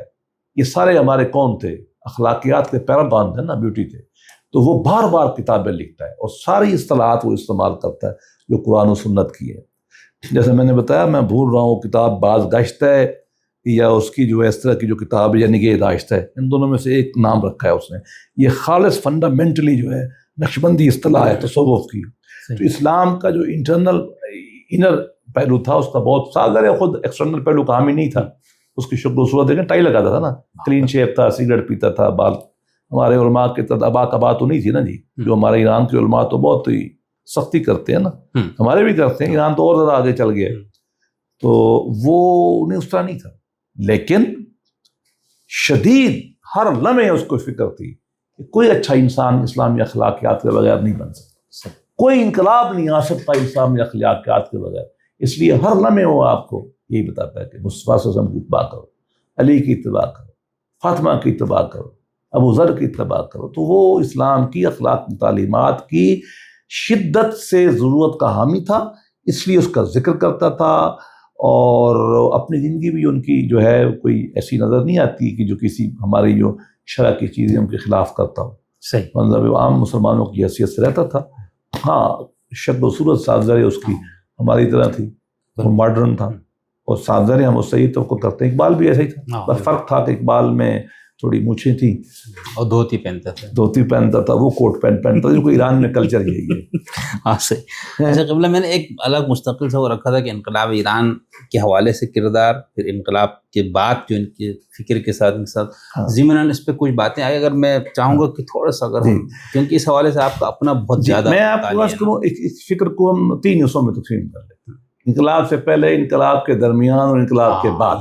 بالکل، یہ انقلاب ایران کے بانیوں میں شمار ہوتا ہے. اس لیے جب نعرے لگتے تھے، موومنٹ جب چل رہی تھی شاہ کے خلاف، پوسٹروں میں اس کے فوٹو ہوتے تھے، خمینی سے زیادہ ہوتے تھے، اور لکھا ہوتا تھا، نعرے لگتے تھے معلم انقلاب معلم انقلاب. تو گویا کہ اس بات پہ کنسنسس تھا ایران میں، ایون لبرلز میں بھی، کہ یہ اصل ہیرو یہ ہے. ٹھیک، اس نے اسلام کے نوجوانوں کو انگیج کیا، اس نے صحیح الفکر جو روایتی علماء تھے ان کو متاثر کیا، لیفٹ کو متاثر کیا، خاص طور پہ انٹیلیجنشیا اور جو یوتھ تھی، نئی نسل، وہ شریعتی گرپ میں تھی ساری کی ساری. تو یہ ان کا رول ہے. 77 تک یہ لایا، اس کے بعد وہ شہید ہو گیا. تو اس کا اثر رہا انقلاب کے اندر. حکومت میں بھی لوگ شامل ہوئے. جب حکومت بن گئی تو پھر ٹسل شروع ہو گئی. شریعتی کی ہام میں ایک طرف ہو گئے، امام خمینی کی ہام میں ایک طرف ہو گئے. خمینی رحمۃ اللہ علیہ نے پہلے بیلنس کرنے کی کوشش کی. پہلی کیبنٹ الیکشن بیلنس تھا. اس کے بعد پتہ نہیں کیا ہوا کہ علماء کے دباؤ میں یا اپنی سوچ میں جو بھی ہوا، انہوں نے پلڑا پھیر دیا ولایت فقیہ کی اس تعبیر کی طرف جو بالکل روایتی تھی.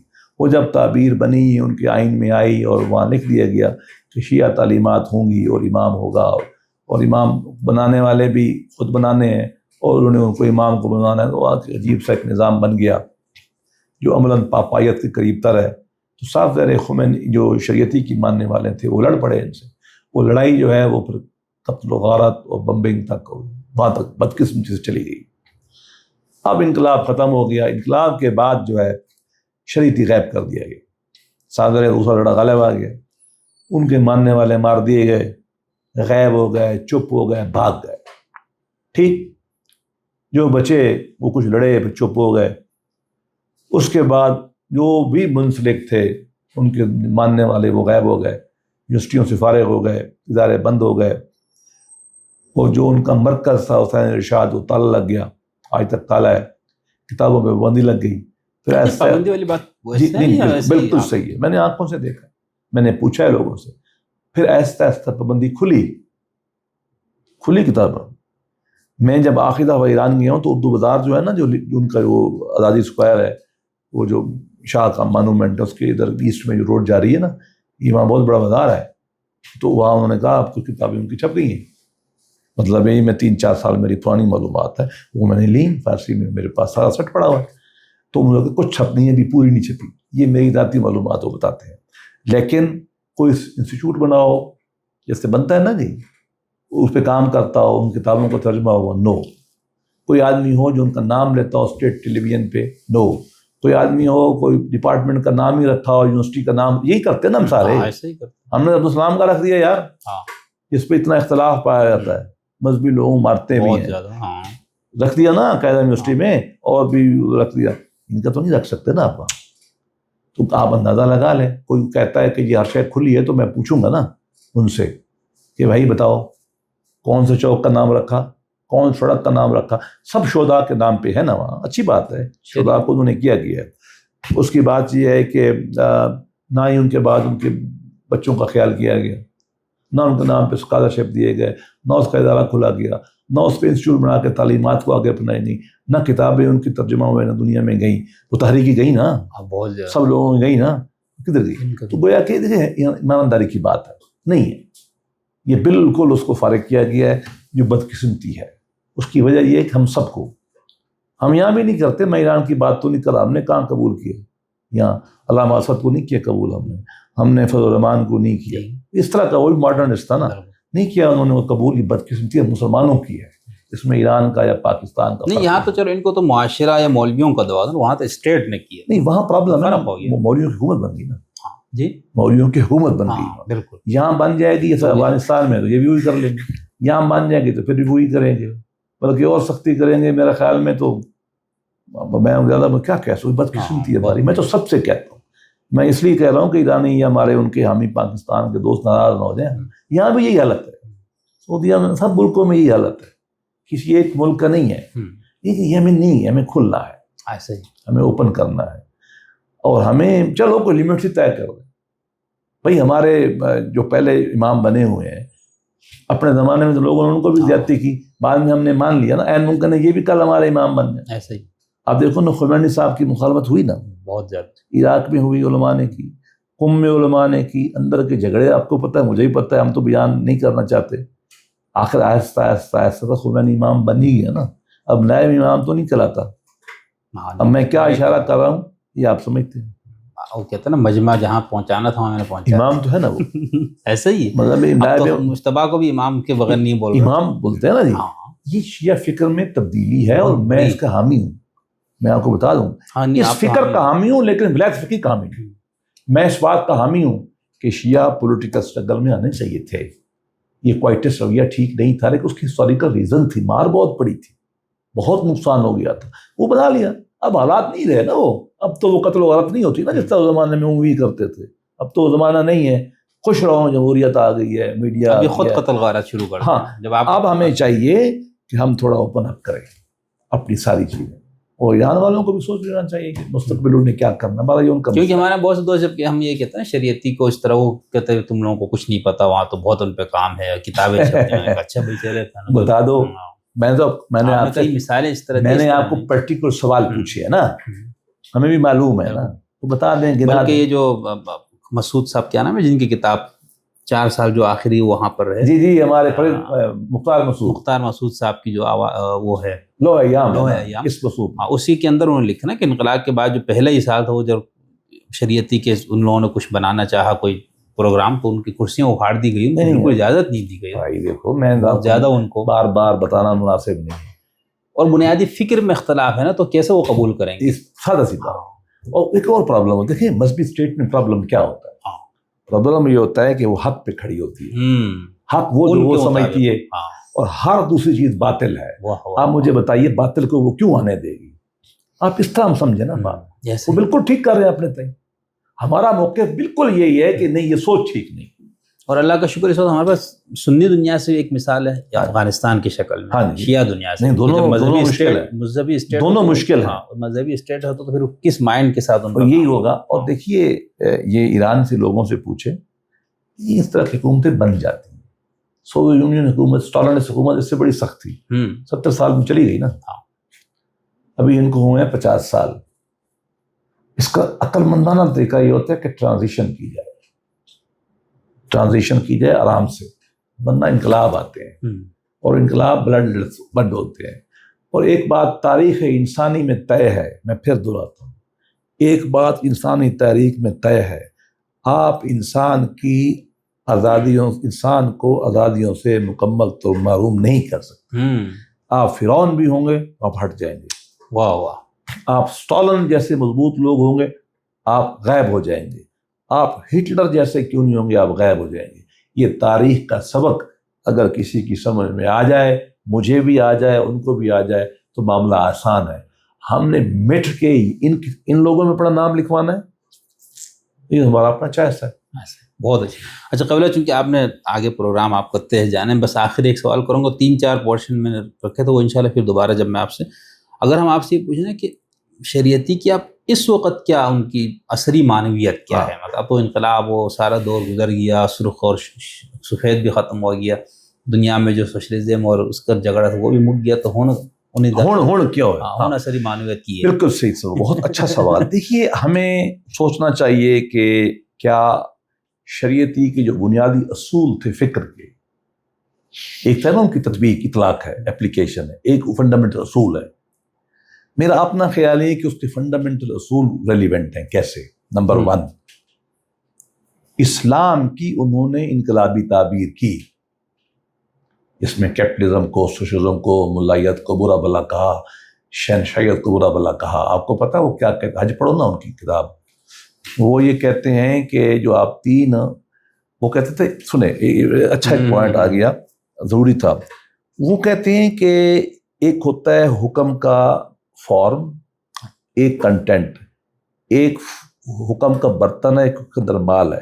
مثلاً آپ نے جائے ہیں وہاں, 3 شیطانوں کو آپ نے پتھر مارا, وہ کہتے ہیں یہ تو ایک برتن ہے, آج کل کے شیطان 3 ہیں, امپیریلزم, کیپٹلزم, اور تیسرا بادشاہت. نام بدلے انہوں نے کہا یہ آج کل جب آپ ان کو پتھر مارو تو یہی سوچو. تصویر جو قریب لفظ ہے, ٹھیک. لیکن اس پہ ایک مولوی ہے میرے خیال سے مذہبی پروہت آتے ہیں, چلو ایک تعبیر نہیں مذہبیت بھی ہوگی ان میں سے کوئی. بات یہ کہ اب میں کہنا چاہتا ہوں کہ انہوں نے دین کی تعبیر کو اس طرح کرنے کی کوشش کی کہ دین میں سمبل جو ہیں یہ بدلتے چلے جائیں گے. تو ایک انقلابی تعبیر کی نا دین کی, تو یہ تو رہنی چاہیے, یہ رہے گی. صحیح. اچھا, دین کی پولیٹیکل سٹرگل پہ زور دیا, انصاف کے لیے سٹرگل, پاور کے لیے نہیں, جن کی وہ بار بار مثالیں دیتے ہیں. یہ ہونا چاہیے, اچھی بات ہے. اینڈ آبجیکٹ کہتے ہیں کلاس لیس سوسائٹی, غریبوں کی حکومت جہاں لوگ خوش ہوں گے. ٹھیک, وہ بھی اچھی بات ہے, وہ ہونی چاہیے.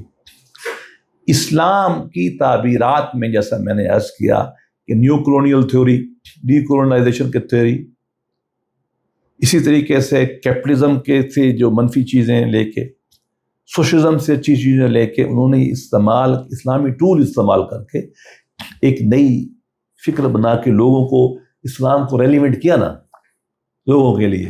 ایران کی تہذیب ایک تہذیب ہے, پڑھے لکھے لوگ ہیں, انہوں نے قبول کی نا اس کی بات کو, انٹیلیجنشیا نے, ہم نے بھی قبول کیا, ہم بیٹھے بات کر رہے ہیں نا. یہ بات بڑی اہم ہے کہ اپنے زمانے کی علوم کو لے کر اور دین کی ٹرمینالوجی میں ان کو آپ کریں, ایکسیسز ہو جائیں گے اس میں سے, لیکن آپ, یہ بہت بڑی اہم بات ہے. بھائی تم شیعہ ہو, آرام سے مت بیٹھو, کوئی بات نہیں, یہ دنیا سٹرگل کے لیے ہے, یہ کربلا قائم رہے گا دنیا میں. یہ اس کی بات کہی نا, جذبات ایک آپ کو ایک انقلابی نعرہ دیا, انقلاب کی طرف مائل کیا, یہ بات تو رہنی چاہیے. اس طرح سے میں یہ سمجھتا ہوں کہ انسانی تاریخ میں مسلم جو رینیول کی تاریخ ہے اور جو لبرل رینیول کی تاریخ ہے, اس میں اس کا بہت بڑا مقام ہے. البتہ یہ دبا دیا گیا ہے چونکہ وہاں کانٹر ریولوشن آیا, اس کو ماننے والے کوئی نہ رہے, مار دیے گئے, اور اس کی وجہ سے وہ رہ گیا. ورنہ یہ آپ کو پتہ ہے آج بھی ترکی میں لوگ پڑھتے ہیں اس کو, اسلامسٹ پڑھتے ہیں. مجھے لوگ میرے بہت ترکی میں میں نے جب دیکھا ترکی میں بہت لوگ پڑھتے ہیں. لہٰذا یہ جو اس کی ایرانیوں کو چاہیے کہ اس کی جو انٹرنیشنل اپیل ہے نا, اس کو بڑھائیں, اس کو اون کریں ہم سب. یہ میں نہیں سمجھتا کہ یہ اپنا وعدہ کھو چکا ہے یا اپنا عہد کھو چکا ہے. صحیح, ٹھیک ہے کہ اس کی کوئی اپلیکیشن نہیں رہے گی. وہ مثلا پاکستان میں اب وہ تو نہیں ہے نا کہ ایک شاہ تو نہیں بیٹھا ہوا نا یہاں, یا شکل بدل جائے گی. تو یہ بہت ہی ایک جامع, انقلابی, انصاف پہ مبنی ایک پروسیس تھی, تحریک تھی, جس کی جو بنیادی طور پر اسلام کی کھوپ سے اٹھی تھی, لیکن جس میں انہوں نے فرائڈ کو بھی میں نے کہنا بھول گیا, فینن کو, اور مسلمانوں میں انہوں نے جو ہے رومی کو, اقبال کو, عین القضات کو, ان لوگوں کو انہوں نے. یہ عین القضات, ہاں, ایران کے کوئی 1300 کچھ میں ہمدان کے ایک عالم دین تھے جو کلام میں, میتھمیٹکس میں, فلسفے میں, تصوف میں امام تھے. اللہ کے فضل سے اہل اسلام ان سے ناراض ہوئے اور 33 سال کی عمر میں ان کی گردن سر تن سے جدا کا حکم جاری فرمایا. مسلکن شیعہ تھے. ہاں جی, شیعہ تھے. اور عہد حاضر میں ایران کے اندر ان پہ بڑا کام ہو رہا ہے, اور مغربی دنیا میں بڑا کام ہو رہا ہے. ایرانی علماء بھی کام کر رہے ہیں, ان کو ریڈسکور کیا ہے. ان کو مارنے والے بھی علماء ہی. جی ماشاء اللہ, اسلام کے نام پہ مارا جاتا ہے نا. اس کی مثال اگر آپ کہہ لیں تو قریب قریب سنی ویو میں شہاب الدین سہروردی ہے, جس کو مقتول شہید کہا جاتا ہے, جس کی وہ کتاب الاشراق ہے. وہ بھی پتہ نہیں 32 33 یا 39 37 اسی میں 30s میں ہی ان کو بھی سرطن سے جدا کر دیا گیا. یہ روایت ہماری بند ہونی چاہیے. اب ہم بیٹھے ہوئے تعریف کر رہے ہیں, اب ہم ان کی کتابیں پڑھ رہے ہیں, اب مغرب ان کو پڑھتا ہے, اسلام ان سے سیکھتا ہے, اور ہم اپنے زمانے کی ہم ان کی اتنی ناقدری کرتے ہیں. ایران میں آج کل بہت ان ہے عین القضات جو ہے. اچھا, ہاں, ہمارے صوفیوں میں شہاب الدین سہروردی. یہ فرق رہے, یہ شہاب الدین سہروردی وہ نہیں ہیں جو عوارض المعارف والے ہیں, یہ مقتول. ہاں, یہ مقتول ہیں, چونکہ عام آدمی گڑبڑ کرتا ہے. وہ بھتیجے تھے ابو نجیب سہروردی کے, عوارض المعارف والے. صحیح, صاحب سلسلہ کے بھتیجے تھے, انہوں نے سلسلے کو آگے بڑھایا, یہ بغداد میں تھے. اور یہ جو ہمارے شہاب الدین ہیں, ان کو شہید کیا گیا تھا علیپو میں. یہ جو بیٹا تھا نا حضرت صلاح الدین ایوبی کا, پہلے تو ان کا دوست تھا, بہت بڑا ذہن تھا اس کا, بلکہ احمد جاوید صاحب کے بقول مسلمانوں نے 2 بڑے اوریجنل تھنکر پیدا کیے, ان میں شاید یہ تھا, آپ کے شاید کسی پروگرام میں انہوں نے کہا ہے. اب وہ علماء خلاف ہو گئے, علماء کا زور تھا, انہوں نے اس کو بادشاہ کو سمجھایا, بادشاہ دوست بھی تھا, پھر اسلام کے نام پہ مخالف ہو گیا, پھر باپ سے کتابوں میں لکھا ہے اجازت لی اس کو, تن سے جدا کر دیا، آج ہم بیٹھے رو رہے ہیں کہ اتنا بڑا ذہن ہمارا جس نے نئی تھیوریاں پیش کی. اور آپ کو پتہ ہے یہ مولانا صدرہ وغیرہ جو ہیں ابن عربی اور سہروردی کو ملاتے ہیں اور اس کو وجود سے ملا کے ملغوبہ بناتے ہیں سارے کے سارے باشمول میر داماد کے. ناراض نہ ہونا، میں بڑے لوگ ہیں، میں چھوٹا آدمی بات کر رہا ہوں، تو اصل میں سارے تو اس کے شاگرد ہیں سہروردی کے، شیعہ اور سنی بھی، ہم صوفی سارے. تو گویا کہ اس مسئلے پہ پوری امت اب اکٹھی ہو گئی ہے، شیعہ سنی. الحمدللہ کہ شہاب الدین سہروردی بڑا آدمی تھا، اس پہ ظلم اور خدا کے بندے ظلم کرنے والے اپنے زمانے کے علماء تو تھے. اے کاش کہ آج بھی ہم نہ کریں. ہم نے ہوئی آج بھی اختیار کیا. ادھر احمد قزات کو مار دیا، ادھر ہم نے سہروردی کو مار دیا، ایسے اور بھی بڑے نام. لیکن خیر بہت اچھا، بہت زبردست گفتگو ہوئی. لیکن میں یہ چاہوں گا چونکہ شریعتی پہ بات ہوئی، انقلاب پہ سب، تو اگر آپ چاہیں تو اب جو کچھ ہو رہا ہے، کیا آپ کو یہ لگتا ہے انقلاب بھی رجیم اور یہ سارا کچھ لپیٹا جائے گا یا پہلے سے مضبوط ہو کے ابھرے گا اب جو صورتحال ہوئی ہے؟ یہ ہم تو ایران کے حامی ہیں، حکومت بھی ہماری حامی ہے، پاکستان کی میری پارٹی بھی حامی ہے، میں بھی حامی ہوں. مجھے ایران سے محبت بھی بہت ہے، میں بہت جاتا ہوں، عقیدت بھی ہماری. ایران شاید واحد ملک ہے ہر گلی کونے میں ہمارا کوئی بڑا دفن ہے، ایسے ہی، اس میں کوئی شک نہیں ہے. اتنے بڑی تہذیب ہے. جب وہ پاگل کا بچہ، سوری یہ لفظ نہیں کہنا چاہیے، وہ تو کاٹ دینا، یہ ٹرمپ صاحب جو ہے، یہ جب وہ کہتا ہے نا کہ ایرانی تہذیب کو مٹا دوں گا، یہ غلط فہمی ہے، یہ نہیں مٹنے والی. وہ عربوں نہیں مٹا سکے، یہ میں سخت بات کر رہی ہوں، عرب نہیں مٹا سکے. کیوں مٹائے؟ ٹھیک کیا ہے ایرانیوں نے اپنے وجود کو قائم رکھا. جہاں حافظ ہو، جہاں رومی ہو، جہاں فردوسی ہو، جہاں عمر خیام ہو، کیا مٹائے گا اس کو؟ کوئی نہیں مٹنے والے، رہیں گے ایسے. زرتشت کا جہاں ہو، زرتشت بھی، یہ سب کی تحریک کا ایک حصہ، سب کا ہے. کیوں نہیں؟ قزات کا میں نے نام، ایون خمینی بھی غیر معمولی آدمی ہے. آپ دیکھ رہے ہیں تاریخ میں طبیعت پہ بھی آپ پروگرام کر رہے ہیں، امام خمینی غیر معمولی آدمی تھا. لیکن جو چلے اس جو بعد میں کر لیں گا صحیح برائی، لیکن بندہ تو بڑا ہے نا جی. بات یہ ہے کہ اس تہذیب میں ہمارا دل کرتا ہے کہ وہاں کے جو لوگ ہیں نا وہ اپنی مرضی سے حکومت چلائیں اور ان کی مرضی کے خلاف کسی بھی ڈیوائن رائٹ کے نام پر، کسی بھی تھیوری کے نام کے اوپر حکومت نہ ہو. یہ میری خواہش ہے، ان کی بھی شاید یہی خواہش ہوگی. تاریخ یہ بتاتی ہے، ایک بات طے ہے، کوئی بھی جبر ہو، عوام کی مرضی جہاں نہ ہو، وہ نظام چلتا نہیں، چاہے جو بھی آپ نام بنا لیں اس کو. جو کمیونزم نے کیا کیا، سینٹرل پیورو بیوٹی کمیٹی ہے، سینٹرل کمیٹی ہے، پریزیڈیم ہے، کمیونسٹ پارٹی ہے، وقت سب غائب ہے، سپر پاور بن گیا ایسا ہی ویسی. اور 30 کروڑ انسان نہیں، 3 کروڑ انسان، 30 ملین آدمی کمیونزم کی مخالفت سے طے ہوئے. اسٹرنلائزیشن یہ ہوا نا جی. بعد میں کیا ہوا؟ خروشیف نے کھولنا شروع کیا دیا، پھر کیا ہوا؟ ملک چلائی نہیں. یہی اکانومی تو جیسے ایران کی بھی کمزور ہے نا. اس کے بعد گورباچوف فارغ، اتنی بڑی آئیڈیالوجی اس کے پیچھے تھی. مارکس کوئی عام آدمی تھا، اینجل کوئی عام آدمی تھا، لینن کوئی عام آدمی تھا. مذہب کی ہم پلہ آئیڈیالوجی، نئی مذہب تو پرانا ہو گیا، نئی آئیڈیالوجی اور لوگوں کو کھڑا کر دینے والی انقلابی آئیڈیا، جان کی آنے والی، نئے سمبل، نئے نعرے، نئے ہیرو، یہی تھا نا جی. اور ہر طرح کے ڈکٹیٹر سب سے ٹکرانے والے لوگ. یہی کچھ ہوتا ہے. صحیح. فیشزم کا کیا ہوا؟ نظریاتی اسٹیٹس نہیں چلتی، یہ بات ذہن میں رکھ لیجیے. ایران میں ہم تو یہی درخواست کریں گے کہ اپنے سسٹم کو وہ اس طرح چلائیں کہ تاریخ کی آئینے کی روشنی میں، ورنہ یہ نظام چلا نہیں کرتے. اس question of time, question of time ہوتا ہے. میری رائے میں یہ جنگ ہو یا نہ ہو، یہ چھوٹے عوامل ہیں. صحیح. یہ کیٹلسٹ کے طور پہ کرتے ہیں ادھر ادھر. تاریخ کا اپنا اصول ہے جو صدیوں سے چلا ہوا ہے. امپائر نہیں رہتی کبھی بھی. پوپ کی حکومت تھی نا، کتنی بڑی اسٹرانگ تھی. کیا ہوا؟ 200 میں تقسیم ہوئی، اس کے بعد کیا ہوا؟ کتنے سال چلی، مکا گئی. عیسائیت اور پوپ ایسے تھے نا. یہاں تو اور پرابلم ہے، یہاں تو اسلام کے اندر کا پرابلم ہے. ایران چاروں طرف گھرا ہوا ہے عربوں سے. ہسٹوریکل اینیمسٹی ہے، شیعہ سنی کا جھگڑا ہے، ہمیں ماننا پڑے گا. یہ کب تک چلے گا یہ؟ لہذا ہم تو پیار محبت سے کہتے ہیں کہ بھائی سینکشن نہیں ہونے چاہیے. ایران کے اندر جو ہے، ایران بہت امیر ملک تھا، ایران میں بہت پوٹینشیل ہے. امریکی پابندیاں لگی ہوئی ہیں مفت میں. ایران کے اندر نہ ہوٹل کام کا ملتا ہے، نہ گاڑی ملتی ہے. لوگ جو ہیں وہ ٹھیک ہے سسٹین کر گئے, کمال کے لوگ ہیں, مانتے ہیں, عزت والے لوگ ہیں, جنگ بھی سسٹین کر ہی گئے نا. لیکن میں تو اس طرح کا ریسٹلسٹ آدمی ہوں نا, ہم تو کہتے ہیں کہ نو, لوگوں کی سہولت ہو رہی ہے, میں تو پرو پیپل آدمی ہوں. بہت ایسے ہی. تھینک یو سر, بہت شکریہ. انشاءاللہ آپ سے دوبارہ استفادہ کا سلسلہ ایک سیریز کی شکل میں میرے بہت خواہش ہے کرنے کی, مختلف چیزوں پہ. جو اب نئی جو کی کتاب آ رہی ہے اس پہ بھی آپ مجھے ہی انشاءاللہ اولویت دیں گے گفتگو کے لیے. چلو آپ کی بکنگ ہو گئی ہے. چلو تھینک یو.